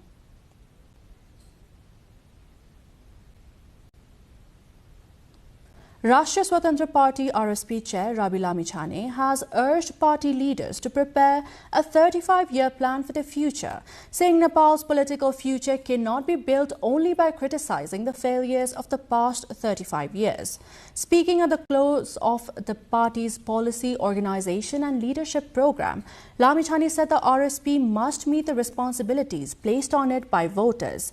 Lamichhane said the party had gained public trust and was now under close scrutiny from people in Nepal and abroad. गर्वका साथ भन्न सक्छु त्यसलाई हाँसी हाँसी किस्तीमा आएको प्रधानमन्त्री पदलाई हाँसी हाँसी नमस्कार गरेको हो। मैले यसलाई असाध्यै धेरै गर्वको विषय बनाएको होइन, इतिहासको पानामा दर्ज मात्र गराउन खोजेको, किनकि यो आन्दोलनले यो मोमेन्टले कुरिरहेको थियो। तपाईहरुको इमानदारीता, तपाईहरुको योग्यता र तपाईहरुको क्षमतालाई चुनौती दिने मसँग त्यति धेरै योग्यता छैन, मैले अघि नै भनिहाले। तर राजनीतिमा कहीँ न कहीँ, कतै न कतै त्यो प्रतिबद्धता, त्यो आँट, त्यो साहस, त्यो हिम्मत हामीसँग हुनुपर्दछ। Meanwhile, Nepali Communist Party NCP coordinator Pushpa Kamal Dahal has said Nepal's communist movement has suffered setbacks by ignoring its core ideology and strategy. Speaking at a Kathmandu interaction on cooperation, unity and reorganization in the communist movement, Dahal said focusing on forming and dissolving governments instead of following a clear strategy was a serious mistake. पछिल्लो चरणमा हामीले रणनीतिलाई कार्यनीति जस्तो, कार्यनीतिलाई रणनीति जस्तो बनाउँदा हामी एउटा चक्करमा फस्यौं कहीं न कहीं। हामी त्यसरी मूल विचार, मूल वर्ग सम्बन्ध, मूल रणनीतिबाट हामी केही न केही विचलित भयौं। प्रतिगामी संशोधन गर्न चाहँदा संविधानमा यद्यपि राष्ट्रिय सभा छ, त्यसले चेक एन्ड ब्यालेन्स गर्ला, तर प्रतिनिधि सभामा भन्ने हो भने हिजो संविधान निर्माण गर्ने शक्तिहरूको 1/3 पनि शक्ति नभएको एकदमै प्रतिकूल शक्ति सन्तुलनमा हामी छौं। In the program, CPN-UML leader Pradeep Gyawali said Nepal's Federal Democratic Republic, constitution, national interest and democratic freedoms are facing serious challenges with no strong parliamentary alternative to check government power. Next, Nepal Chamber of Commerce and Non-Resident Nepali Association NRNA have signed an agreement to promote investment, expand trade and strengthen economic cooperation in Nepal. The Memorandum of Understanding MOU signed in Kathmandu aims to encourage foreign direct investment by facilitating trade, industry and entrepreneurship, particularly among Nepali diaspora investors. Chamber President Kamlesh Agrawal said the agreement could help create a pathway for non-resident Nepalis to bring a more direct investment into Nepal. NRNA President Dr. Hemraj Sharma, however, said legal and regulatory complexities continue to make it difficult for foreign investors to invest in the country. Under the agreement, the two organizations will jointly organize investment conferences, roadshows and business summits to connect international and NRNA investors with Nepali businesses. एकपटकको Nepali सधैँको नेपाली भन्ने NRNA को मूल भावना र नेपालको आर्थिक समृद्धिको साझा लक्ष्यलाई yes MOU मार्फत हामी व्यवहारमा उतार्न सहकार्य गर्नेछौँ। हामीले यो उतार्नै पर्छ। संसारभरि छरिएर रहेका नेपालीहरुमा यताबाट प्रोडक्ट उता पठाउनु मात्र होइन, उहाँहरूले यहाँबाट इन्भेस्टमेन्ट ल्याउने वातावरणमा तपाईहरु सहयोगी हुनुहुन्छ भन्ने विश्वास लिएका छौँ। Nepal has completed 98.56% of this year's rice planting, which is 4% higher than the same period last year. Department of Agriculture says timely rainfall has helped farmers complete planting faster across most provinces. Sudar Pashchim and Karnali have achieved 100% planting, while Madhesh has the largest planted area. With planting nearly complete, the focus now shifts to fertilizer, irrigation and pest control to improve rice production. Sabika Shrestha along with Pawan Barshasha brings more. Paddy planting across Nepal is nearing completion, with farmers having planted nearly 99% of the targeted area by August 21. According to the Department of Agriculture, 98.56% of paddy has been planted across the country so far this year, around 4% higher than during the same period last year. Paddy has been planted on more than 1.35 million hectares nationwide. Madhesh province accounts for the largest area, with paddy planted on around 3,76,000 hectares. In terms of progress, Sudar Pashchim and Karnali province have completed 100% of their paddy planting. Gandaki has also recorded a notable improvement, with planting reaching 99.31% compared to 94.83% at the same time last year. The improvement is particularly significant in Madhesh, the country's major paddy producing region. Paddy planting there has reached 98.23% this year compared to just 86.35% during the same period last year. Kosi province has also seen an improvement, with planting reaching 98.82%, up from 96.67% last year. अगाडि रोपाई भएको क्षेत्रफलमा टिलरिङ भइसकेको छ, गजाउने काम भइसकेको छ र early राइसहरु कतिपय ठाउँ पटाउन पनि थाल्ने बेला भइसकेको छ भने मिड राइस र लेट राइसहरुको चाहिँ क्रमशः बिरुवाहरु सर्ने र अगाडि बढ्ने क्रम छ। यो हुँदा हामी असोजपछि मंसिरसँग हार्भेस्ट हुन्छ।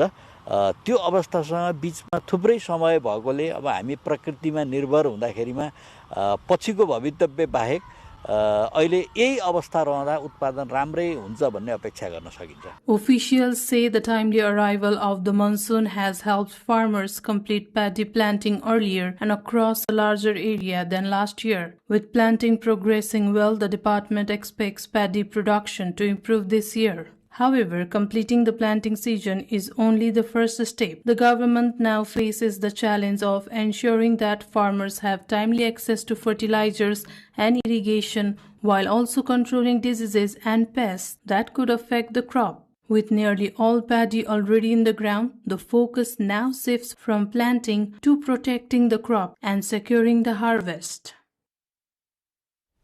Now, before we check for more updates, let's have a reminder of our top stories. Nepal reports 80 Japanese encephalitis cases and 21 deaths. Health authorities urge vigilance and vaccination. Monsoon rains block major roads across Nepal. Nighttime travel restrictions imposed on key routes. Nepali Everest climbers face financial insecurity after careers. Leaders call for welfare fund and social security. Homestays in Western Nepal attract growing tourist numbers, boost rural income and preserve local culture. US blame Canada following trade talks collapse. Canada vows retaliatory tariffs. And humanoid robot runs 100 meters in 9.39 seconds in Beijing. Robotics demo beats Bolt's 9.58 second mark.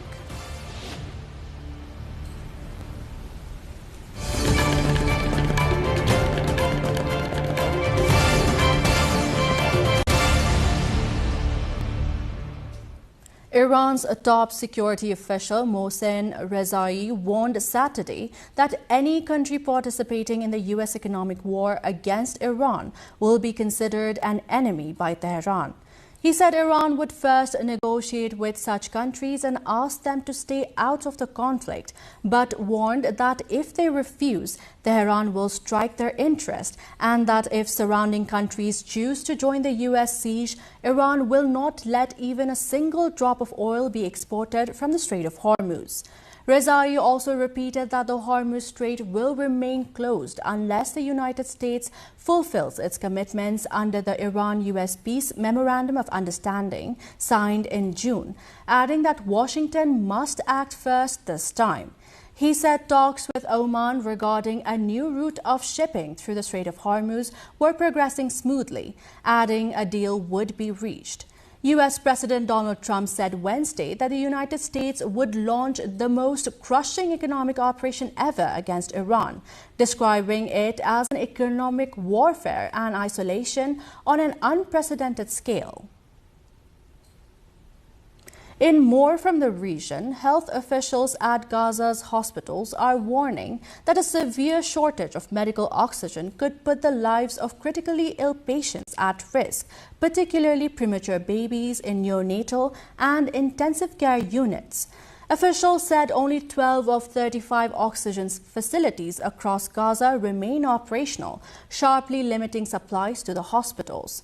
The shortage is adding pressure to an already strained health system, where hospitals face shortages of essential medical supplies and damaged infrastructure.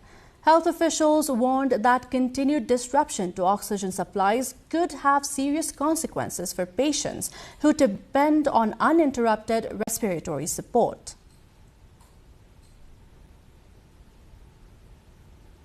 A magnitude 5.9 earthquake struck near Tokyo early Sunday, injuring at least 37 people and disrupting travel in the bustling megacity.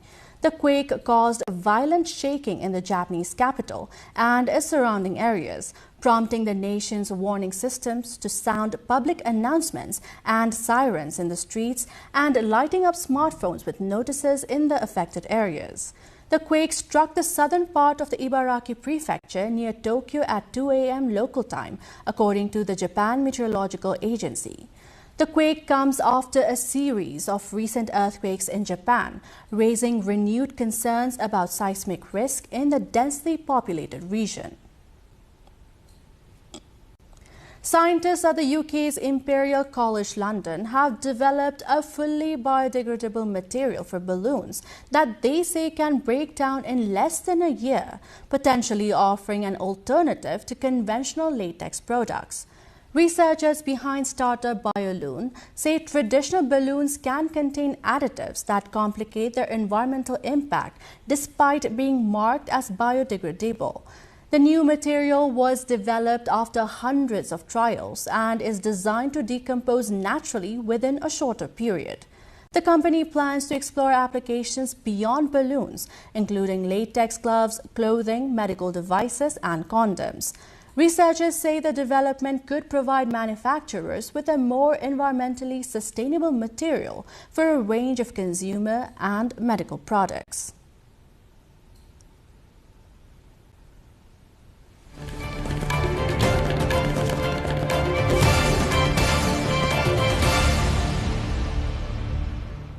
Business news lined up next. For now, a short breather.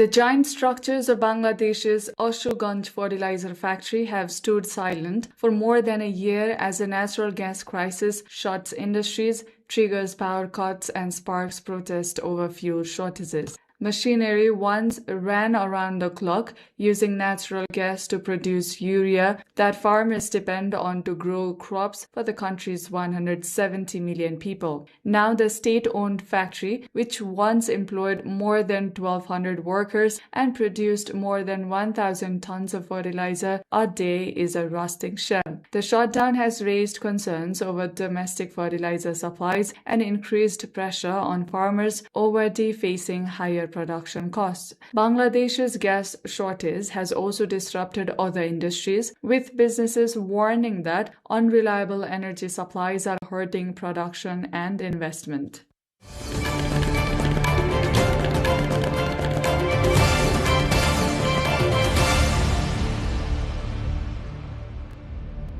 Brazilian President Luiz Inácio Lula da Silva said he urged U.S. President Donald Trump to resolve the country's trade dispute during a phone call, calling U.S. tariffs on Brazilian goods unjustified. Speaking to supporters, Lula said the tariffs were based on what he described as false claims and urged Washington to seek a negotiated solution. The dispute has increased uncertainty for Brazilian exporters and raised concerns over the impact of higher trade barriers on bilateral commerce. Brazil and the United States are major trading partners, making the tariff dispute a potential risk for businesses and supply chains in both economies.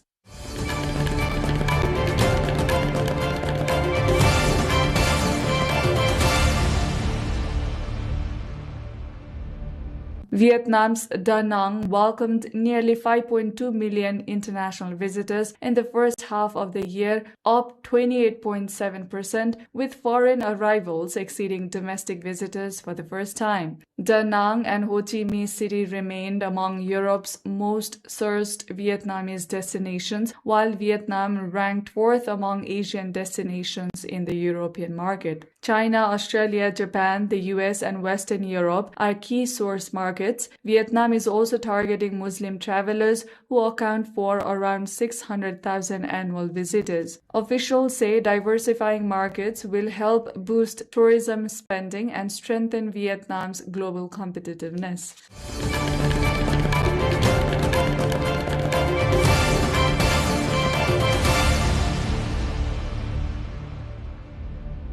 The harvest of early picked green pistachios has begun in Gaziantep, a major hub for Turkey's anti-pistachio industry. The unripe green pistachios are highly valued for their distinctive flavor and are widely used in baklava and chocolate. Farmers are optimistic about this year's crop, calling the nuts their green gold. Turkey is expected to produce around 120,000 tons of Antep pistachios this year, supporting thousands of families across southeastern Turkey.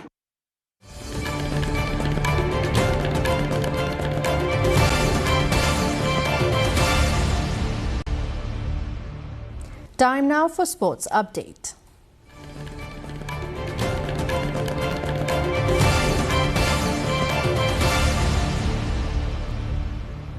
The official trophy of the Nepal Volleyball League NVL has been unveiled.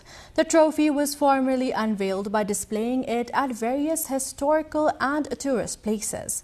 The trophy journey, organized with the slogan "New Flight to the Heights," started from Patan Darbar Square. Today, Lalitpur Metropolitan City Mayor Chiribabu Maharjan unveiled the trophy at Patan Darbar Square. Later, the trophy was also displayed in Kathmandu and Bhaktapur.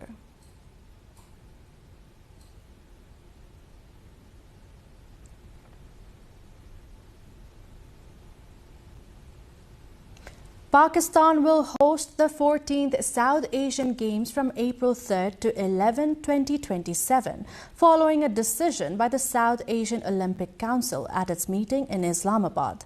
The Games will feature 28 sports, including athletics, swimming, cricket, football, hockey, boxing, badminton, archery, wrestling, taekwondo, and volleyball.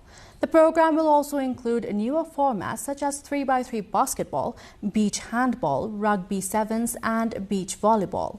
The South Asian Games bring together athletes from countries across the region, making them one of South Asia's major multi-sport competitions. The previous edition was held in Nepal in December 2019, with the 14th Games now set to return to Pakistan after an extended gap. A Colombian league match between Santa Fe and América de Cali was suspended after rival supporters clashed inside the El Campín Stadium. The violence erupted in the stands around the 33rd minute, with groups of fans fighting before some stormed onto the pitch. Anti-riot police intervened and fired tear gas as authorities struggled to contain the clashes. The incident forced players and officials to leave the field and brought the match to a halt, highlighting continuing security concerns around football matches in Colombia.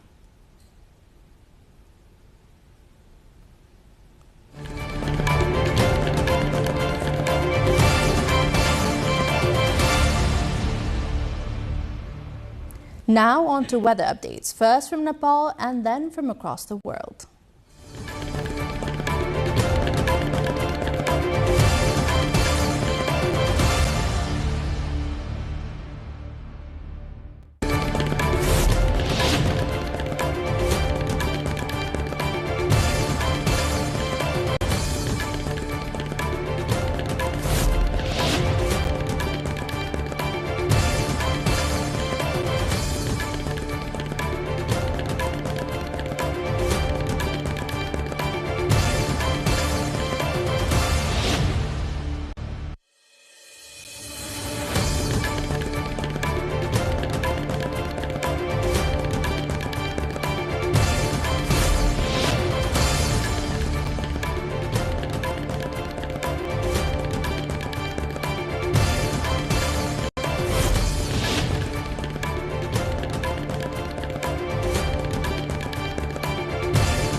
This brings us to the end of this edition, but before we say goodbye, here's a quick reminder of our top stories. Nepal reports 80 Japanese encephalitis cases and 21 deaths. Health authorities urge vigilance and vaccination. Monsoon rains block major roads across Nepal. Nighttime travel restrictions imposed on key routes. Nepali Everest climbers face financial insecurity after careers. Leaders call for welfare fund and social security.